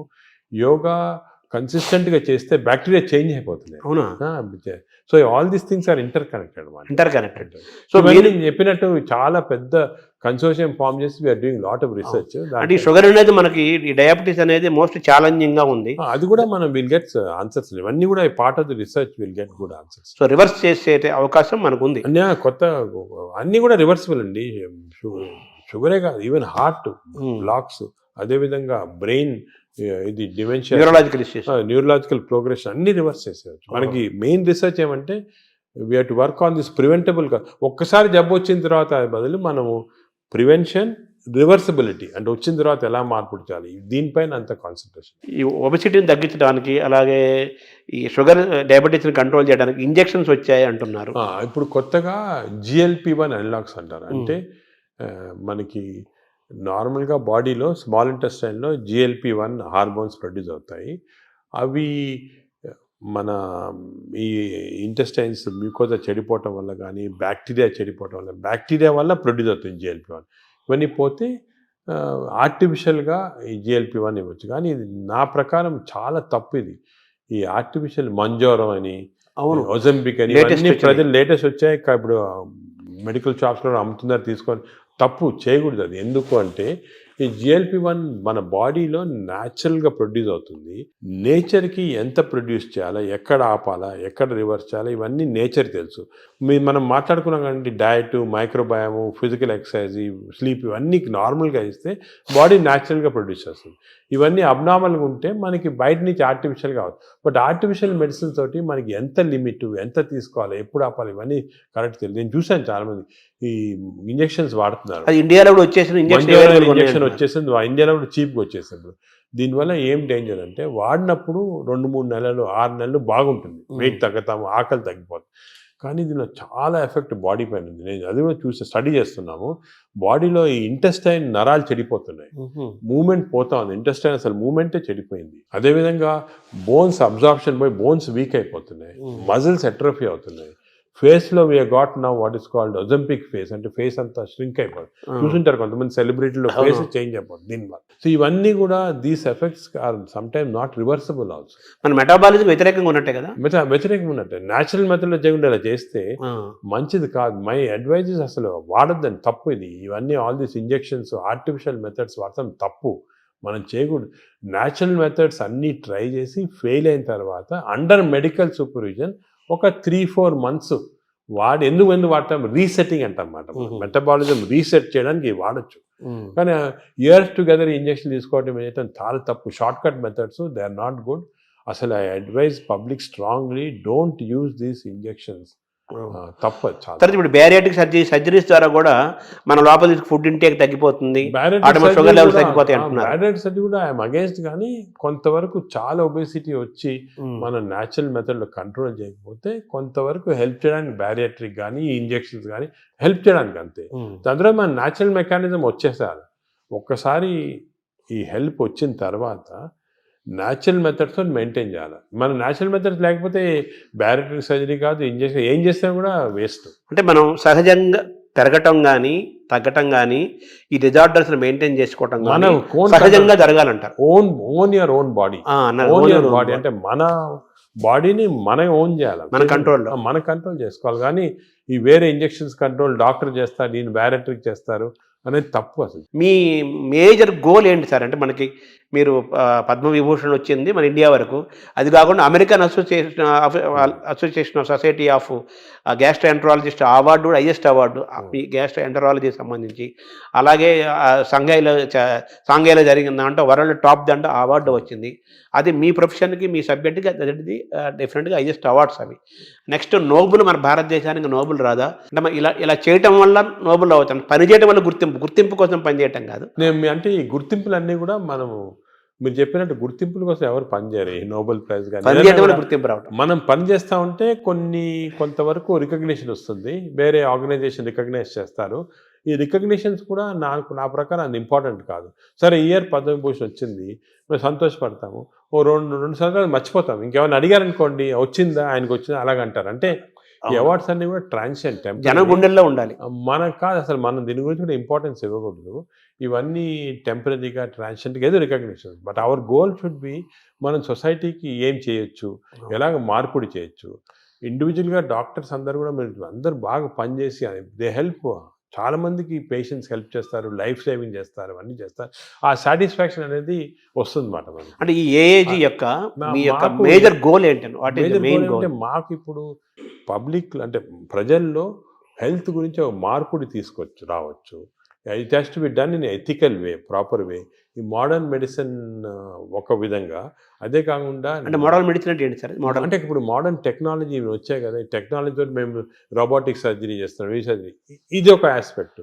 ఇదే కాకుండా general public health awareness తీసుకురావటము, natural మెథడ్లో హౌ పీపుల్ కెన్ బెనిఫిట్ అనేది, ఇవన్నీ కూడా ఒక ఎథికల్ వేలో చేయటము, ఇవి చాలా ముఖ్యమైన మా ఎయిమ్స్ మాట. అంటే వైద్యం అనేది అత్యంత ఖరీదైన అంశంగా మారిపోయింది కదా ఇప్పుడు. అది ఆ ఖరీదైన అంటే కొంతవరకు బికాస్ టెక్నాలజీ వల్ల దానివల్ల అవన్నీ ఉంటాయి, అది తీసేయండి. అది కూడా మేము మన ఓన్ టెక్నాలజీ తయారు చేయటం, దానికి ఇంజనీరింగ్ ఐఐటీస్ తోటి మేము చాలా చేస్తున్నాం. సో టెక్నాలజీ కాస్ట్ ఇప్పుడు ఇండియాలో ప్రస్తుతము $6 billion worth of medical equipment import చేస్తున్నాం. దాంట్లో 1.5 billion ఫ్రమ్ అమెరికా ఇట్సెల్ఫ్. ఈ ఇంపోర్ట్స్ ఎలా తగ్గించవచ్చు, ఎలాగ దీన్ని జీరోకి తీసుకురావాలా, ఇటువంటి అన్నీ ఒకే. సో మన టెక్నాలజీ చీప్లో వస్తే అదే సేమ్ థింగ్ విల్ ట్రాన్స్ఫర్. అంటే మనం ఇందాక ప్రారంభంలో మాట్లాడుకున్నట్టుగా మన ఫుడ్ హ్యాబిట్స్ మారడం వల్ల ఆ యూరోపియన్ బ్యాక్టీరియా నుంచి మన బ్యాక్టీరియా మనం తెచ్చుకోవాలి. న్యాచురల్ మెథడ్లు ఎలా చేయొచ్చు, పబ్లిక్ నేచర్ అంటే న్యాచురల్గా బాగా హెల్తీగా ఎలా ఉండొచ్చు. సో వెస్టర్న్ డిజీజెస్, వెస్టర్న్ ఇవి ఎలా ఇవన్నీ కూడా కాంప్రహెన్సివ్ హెల్త్ ఫర్ పీపుల్ అనేది మా ఎయిమ్. అంటే ఒక సింపుల్ సెంటెన్స్ చెప్పండి, హెల్త్ ఫర్ పీపుల్. ఇప్పుడు గ్యాస్ట్రోఎంటరాలజీ అనే సబ్జెక్ట్లో హాంకాంగ్ నెంబర్ 1గా ఉందా?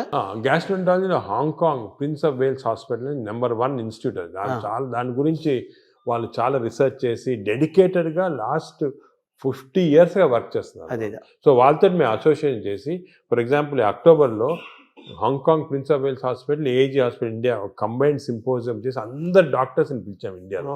సో వాళ్ళు కూడా దే కెన్ లెర్న్ అక్కడ ఏం చేస్తున్నారు, మనం ఏం చేయొచ్చు, మనం అంటే ఇవన్నీ కూడా. ఇంకోటి ఏమంటే మెడిసిన్ ఇంపార్టెంట్, కాన్స్టెంట్గా వేరే వాళ్ళ చేత నేర్చుకోవాలి. మనమే గ్రేట్, మనమే పెద్ద ఎక్స్చేంజ్ వేరే వాళ్ళు ఏం చేస్తున్నారు, మనకన్నా ఏమైనా బెటర్ చేస్తున్నారు, అది మనం చేయొచ్చా, ఏ చేస్తే మన ప్రజలకి బెనిఫిట్ వస్తుంది, అది ఎప్పుడు కాన్స్టెంట్ చూస్తూ ఉండాలి. చాలా అంటే ఈ గ్యాస్ట్రోఎంట్రాలజీలో ఫస్ట్, సెకండ్, థర్డ్గా తీసుకుంటే మన ఏజీ థర్డ్ ప్లేస్లో ఉందంటున్నారు కదా, సెకండ్ ప్లేస్ ఇంకేం తర్వాత హాంకాంగ్ మేయో క్లినిక్ ఉంది యునైటెడ్ స్టేట్స్లో. వాళ్ళు కూడా చాలా రీసెర్చ్ చేస్తున్నారు. వాళ్ళు వేరే టైప్ ఆఫ్, అది హై టెక్నాలజీ రీసెర్చ్ అంతా. హాంకాంగ్ వాళ్ళు ఇన్ బిట్వీన్ మనకేమంటే అవసరము ఈ ఫస్ట్, సెకండ్, థర్డ్ అది చూసుకోకుండా మన ప్రజలకి, అంటే మన ఇన్స్పిరేషన్ మన ప్రజలకి తక్కువ కాస్ట్లో ఏం చేయొచ్చు. ఇప్పుడు హాంకాంగ్లో ఏం చేస్తారు, మేయో క్లినిక్లో ఏం చేస్తున్నారు, అదేవిధంగా ఇటలీలో జెమిలీ హాస్పిటల్ ఉంది, వాళ్ళు కూడా 4th ప్లేస్లో ఉన్నారు, వాళ్ళే చేస్తారు. ఇవన్నీ కూడా మన దగ్గర అడాప్ట్ చేసి తక్కువ ఖర్చులో మన ప్రజలకి ఎలాగ బెనిఫిట్ చేయొచ్చు, how can we work for that అనేది మా డాక్టర్స్ అందరూ కూడా ఆ కల్చర్ ఒకటి వచ్చింది అన్నమాట. సో నెలకు ₹1,00,00,000 జీతాన్ని కూడా ఇవ్వడానికి 10 ఏళ్ల క్రితం మీకు అవకాశం వచ్చినా కానీ అవన్నీ వదులుకొని ఇక్కడే ఉంటున్నందుకు, ఏజెంట్ డెవలప్ చేస్తున్నందుకు మీరు తృప్తిగా ఉన్నారా? నాకైతే చాలా తృప్తి, సాటిస్ఫాక్షన్. ఎందుకంటే నాకు యూఎస్ఐలో ఆఫర్స్ వచ్చినప్పుడు అక్కడ ఒక జూయిష్ డాక్టర్ ఉండేవాడు. ఆయన చెప్పాడు, మీకు హార్వర్డ్లో బెస్ట్ హాస్పిటల్లో నీకు ఇంత పెద్ద ఉద్యోగం వస్తే ఎందుకు వద్దనుకోని ఇక్కడ వచ్చి. నేను అన్నాను, సార్ వచ్చి నెలకు ₹1,00,00,000 అది అన్నాను. నేను వచ్చి లేదు వస్తే అని వచ్చింది రాదు. ఇప్పుడు ఆయన వాళ్ళ స్టూడెంట్స్ మన దగ్గర ట్రైనింగ్ పంపిస్తున్నారు. హార్వర్డ్ ప్రొఫెసర్ ఈ sending his students for training to AG. ఆయన లెటర్ రాస్తాడు, నువ్వు చేసిన డిసిషన్ కరెక్ట్ డిసిషను, ఇన్ని 30 సంవత్సరాల క్రితము వద్దనుకొని వచ్చేయటం ఇక్కడ మంచిదైంది. ఎందుకంటే అల్టిమేట్గా ఇప్పుడు ఎవ్రీబడి హ్యాస్ ఎ లైఫ్, కానీ మనం ఎంత కాంట్రిబ్యూట్ చేస్తాం, మన వల్ల ఎంతమంది బెనిఫిట్ అయ్యారు, అది చాలా ఇంపార్టెంట్. మన ప్రజలు ఎంత బెనిఫిట్ అయ్యారు, మన దేశానికి మనం ఏం చేయగలం, మన నేలకి, మన భూమికి మనం ఏం చేయగలుగుతున్నాము, అది ముఖ్యం. అంటే వేరే వాళ్ళు బయటకు వెళ్ళి చేసిన వాళ్ళు I'm not finding fault, but మనకి ఇక్కడ ఆపర్చునిటీ, ఇప్పుడు మాకేమంటే ఆపర్చునిటీస్ వచ్చాయి, అందరికి రాకపోవచ్చు. లక్ అనేది ఆపర్చునిటీ వాళ్ళకి ఇది కూడా ఉంటుంది కదా. అంటే సొసైటీ వాళ్ళు హెల్ప్ చేసిన, మీరు చెప్పినట్టు రాత, డెస్టినీ, అదే గవర్నమెంట్ కూడా హెల్ప్ చేయటము, అన్ని గవర్నమెంట్ కూడా బాగా హెల్ప్ చేస్తారు. సో మిమ్మల్ని మీరు రివ్యూ చేసుకుంటే ఒకసారిగా మీ కెరీర్ని మేజర్ ఇన్స్పిరేషన్స్ కానీ లేదా టర్నింగ్ పాయింట్స్గా తీసుకుంటే, మీరు పెథాలజిస్ట్గా ఉండాల్సింది, ఇట్లోకి నాన్నగారి అడ్వైస్ తోటి గ్యాస్ట్రోఎంట్రాలజీ రావటం ఒక సెపరేట్ ఒకదాన్ని చెప్పచ్చు. నాకు చాలామంది చిన్నప్పటి నుంచి మా టీచర్స్ కానీ, పేరెంట్స్ కానీ, లీడర్స్ కానీ, సొసైటీలో చాలామంది ఇన్స్పిరేషన్ కానీ హెల్ప్ చేశారు. మామూలు నేనేమంటే ప్రతి వాళ్ళు కూడా I see something what is the positive and try and adapt చూసుకుంటామాట. అలా చూసుకుంటే లాట్ ఆఫ్, అంటే అందరూ నాన్నగారేనా మీ పెథాలజీ టు గ్యాస్ట్రోఎంట్రాలజీ రావడానికి? మేజర్గా మా ఫాదర్ చాలా స్ట్రిక్ట్ మనిషి. ఆయన లైఫ్ లాంగ్ కూడా సర్వీస్ చేసి థౌజండ్స్ ఆఫ్ స్టూడెంట్స్ని ట్రైన్ చేసి సొంతంగా ఏం చేసుకోలేదు. అంటే ఆయన పాపం డబ్బు ఏం చేసుకోలేదు. చాలా ఆయన మామూలుగా ఇంట్లో ఉంటే కూడా చిన్న బల్బు ఆన్ చేసి, ఎలక్ట్రిసిటీ ఎక్కువ అవుతుందని చెప్పి బల్బులు కూడా ఆన్ చేసేవాడు కాదు, చిన్న బల్బ్ కింద కూర్చుంటారు చేసి చాలా పబ్లిష్ చేసి ఒక కల్చర్ అనేది మా దాంట్లో ఇంబైబ్ చేశాడు. నువ్వు ఇలా ఉండాలా, ఇది ఇంపార్టెంట్, సొసైటీకి ఏమైనా చేయాలి, కానీ నువ్వేమైనా చేసుకుంటే ఏం లాభం వేస్తే అని చెప్పి ముందు నుంచి నన్ను ఎంకరేజ్ చేశారు. ప్రాక్టీస్ వద్దు, you setup institution, do research, do service అని. మెయిన్గా ఆయన ఉన్న ఎయిమ్స్ అనేది మాకు బాగా ఇన్కల్టేట్ అయిపోయి దాని గురించి ఆ పాత్వే ఫాలో అవుతున్నాం. ఆయన కూడా మన దేశం, మన నేల అనే ఫీలింగ్ ఆయన కూడా చాలా ఎక్కువ. ఆయన కూడా వాషింగ్టన్ ఆర్మ్స్ఫోర్డ్ ఇన్స్టిట్యూట్ అని చాలా పెద్ద అమెరికన్ ఇన్స్టిట్యూట్లో వర్క్ చేసి వచ్చారు. ఇక్కడికి వచ్చి మన ఫస్ట్ విశాఖపట్నంలో ప్రొఫెసర్గా వచ్చాడు పెథాలజీ, దాని తర్వాత కర్నూలు, గుంటూరు, దాని తర్వాత హైదరాబాద్లో డైరెక్టర్ మెడికల్ సైన్స్, అదేవిధంగా నిజామ్స్ ఇన్స్టిట్యూట్ ఫస్ట్ డైరెక్టర్ ఆయన. అవన్నీ మన కాకల సుబ్బారావు గారి కంటే ముందు కాకల సుబ్బారావు ముందు ఫస్ట్ నాన్న డైరెక్టర్, దాని తర్వాత సెకండ్ కాకల సుబ్బారావు. సో అలాగా ఫుల్ సర్వీస్. ఆయన చూస్తే ఒక ఇన్స్పిరేషన్, అరే అసలు ఆయనకి ఏం వేరే ఇది లేదు, ఈ కూడా మేడ్ లాట్ ఆఫ్ మనీ, కూడా గాన్ అండ్ డిఫరెంట్ రూట్, అవన్నీ ఏం లేకుండా ఇంత. అంటే మిమ్మల్ని మీరు ఇప్పుడు ఎలా మేనేజ్ చేసుకుంటున్నారు సార్? మీకు ప్రొఫెషనల్ స్ట్రెస్, అలాగే మీకు అందరిలాగే మీకు 24 hours కదా. అంటే స్ట్రెస్ అనేది దానికి ట్రిక్ ఏమంటే చిన్న సింపుల్ ట్రిక్ అండి, you to enjoy your work. Enjoy చేస్తే స్ట్రెస్ ఉండదు. కష్టపడడం ఇష్టపడమంటారు. ఇంటర్వ్యూ చేస్తున్నారు, మీరు ఎంజాయ్ చేస్తున్నారు, అలాగా ఎంజాయ్ చేస్తే మీకు 10 ఇంటర్వ్యూలు చేస్తే మీకు ఏం స్ట్రెస్ ఉండదు. అలాగే నాకు కూడా సీరియస్ పేషెంట్స్ వాళ్ళ లైఫ్ సేవ్ చేస్తున్నాము. ప్రతి పేషెంట్కి ఒక స్టోరీ ఉంది, ప్రతి పేషెంట్ వెనకాతల ఒక లైఫ్ ఉంది. అవన్నీ మేము తీసుకుంటే we enjoy everything we do. ఆ ఎంజాయ్మెంట్ వచ్చిందనుకోండి అసలు స్ట్రెస్ 24 hours వర్క్ చేయొచ్చు. Only thing is proper nutrition, proper exercise, proper sleep అనేది మాస్టర్ చేయాలి. అది మాస్టర్ చేస్తే మిగతా అంతా. అంటే ఏఏజీని ఎలా చూడాలనుకుంటున్నారు భవిష్యత్తులో మీరు? నేను ఏజీ మా ఏమంటే it should become one of the best hospitals మన దేశంలో కాకుండా ఈవెన్ వరల్డ్ వైడ్. ఆల్రెడీ వచ్చేస్తుంది లక్కీ. న్యూస్ వీక్ మ్యాగజైన్ చాలా మేజర్ ఇచ్చేసారన్నమాట. సెన్సస్ చేసి దే రేటెడ్ ఇండియాలో ఓన్లీ హాస్పిటల్ టేకెన్ ఇది AG. AG is one of the best hospitals in the world ని దే గివెన్ దట్ సర్టిఫికేట్. మీరు బయట చూసుంటారు. అవును, మొత్తం తీసాను అది. So I'm very satisfied. కానీ ఇంకా కూడా చేయాలంటే ఒక లెవెల్కి వచ్చామని చెప్పి మనము వదిలేసుకుంటే స్లోగా డిటీరేషన్ వస్తుంది. కాన్స్టెంట్గా బి అవేర్ ఆఫ్ దిస్. ఎందుకంటే ఇంకోటి మన దాంట్లో నేను చూసి మా స్టూడెంట్స్ చాలామంది ట్రైన్ చేస్తుంటాము. We got very bright students ఇండియాలో, మంచి డాక్టర్స్, బ్రైట్ స్టూడెంట్స్. వాళ్ళకి కరెక్ట్ పాత్వే చూపించి కరెక్ట్ ఇది కమర్షియలైజేషన్ వద్దు, you going to research, you going to doing good for public ఉన్న వరకు మీకు బాగా సాటిస్ఫాక్షన్. ఒక ఫిలాసఫీ వాళ్ళకి ఇచ్చి ఒక మంచి స్టూడెంట్స్ గ్రూప్ని నీ లైఫ్ స్టైల్లో 1000 మందిని తయారు చేయొచ్చు. అలాగే వాళ్ళు ఇంకో 1000 మందిని తయారు చేస్తారు. చూసుకోండి ఎలా స్ప్రెడ్ అవుతుంది. అదే we can create a society which is very positive. అంటే నాగేశ్వర రెడ్డి గారి యొక్క, మీ నాన్నగారి యొక్క వారసత్వాన్ని మీరు తీసుకున్నారు. ఆయన ఒక స్టైల్ ఆఫ్ లైఫ్, మీదొక స్టైల్ ఆఫ్ మీదొక స్టైల్ ఇది డిఫరెంట్. పైకి ఇలా లేపారు ఏజ్ అనే దాన్ని. ఇప్పుడు నెక్స్ట్ మీ దాని నెక్స్ట్ జనరేషన్ ఉన్నారు మా ఆల్రెడీ సెట్ చేసాము. నెక్స్ట్ మంచి నాకన్నా మంచి వాళ్ళు ఉన్నారు నెక్స్ట్ జనరేషన్లో. రీసెర్చ్లో కానీ సొసైటీలో పనిచేయడానికి కానీ అందరు సెట్ అయిపోయారు. నేను ఇప్పుడు ఇర్రెలెవెంట్, ఈ స్టేజ్ అయిపోయింది నాది. నా పని అయితే అయిపోయింది. నెక్స్ట్ జనరేషన్ ఆల్రెడీ స్టార్ట్ చేశారు. నేను ఇప్పుడు ఉన్నా లేకపోయినా కూడా డిఫరెన్స్ లేదు. అలాగే వాళ్ళు నెక్స్ట్ జనరేషన్ సెట్ చేస్తారు. ఒక వ్యవస్థను క్రియేట్ చేసి వాళ్ళు నెక్స్ట్ జనరేషన్. నేను అనుకున్నాను మన దేశానికి అంటే ఏమంటే మనం కొంచెం లేట్ అయింది మన డెవలప్మెంట్లో దాంట్లో. కానీ ఇప్పుడు జపాన్ చూసుకోండి, వరల్డ్ వార్ తర్వాత ఎంత హార్డ్ వర్క్ చేసి వాళ్ళు వచ్చారు. ఇప్పుడు మనము ఇప్పుడు స్టార్ట్ చేయాలి. చైనా కూడా వాళ్ళు కూడా యాక్టివ్, వాళ్ళు వేరే వాళ్ళంతే డెమోక్రసీ కాదు కాబట్టి ఈజీ అయిపోయింది. ఇప్పుడు మనం ఏం చేయాలంటే నెక్స్ట్ 20-30 years ఇలాగ అందరూ ఒక ఆశయంతో ఒక ఇచ్చేయాలని వర్క్ చేస్తే మన దేశం కూడా విల్ బికమ్ బెటర్. మీరు డాక్టర్స్కి, పబ్లిక్కి, ప్రభుత్వాలకి ఇచ్చే ఒక సింగిల్ మెసేజ్ ఏంటి సార్?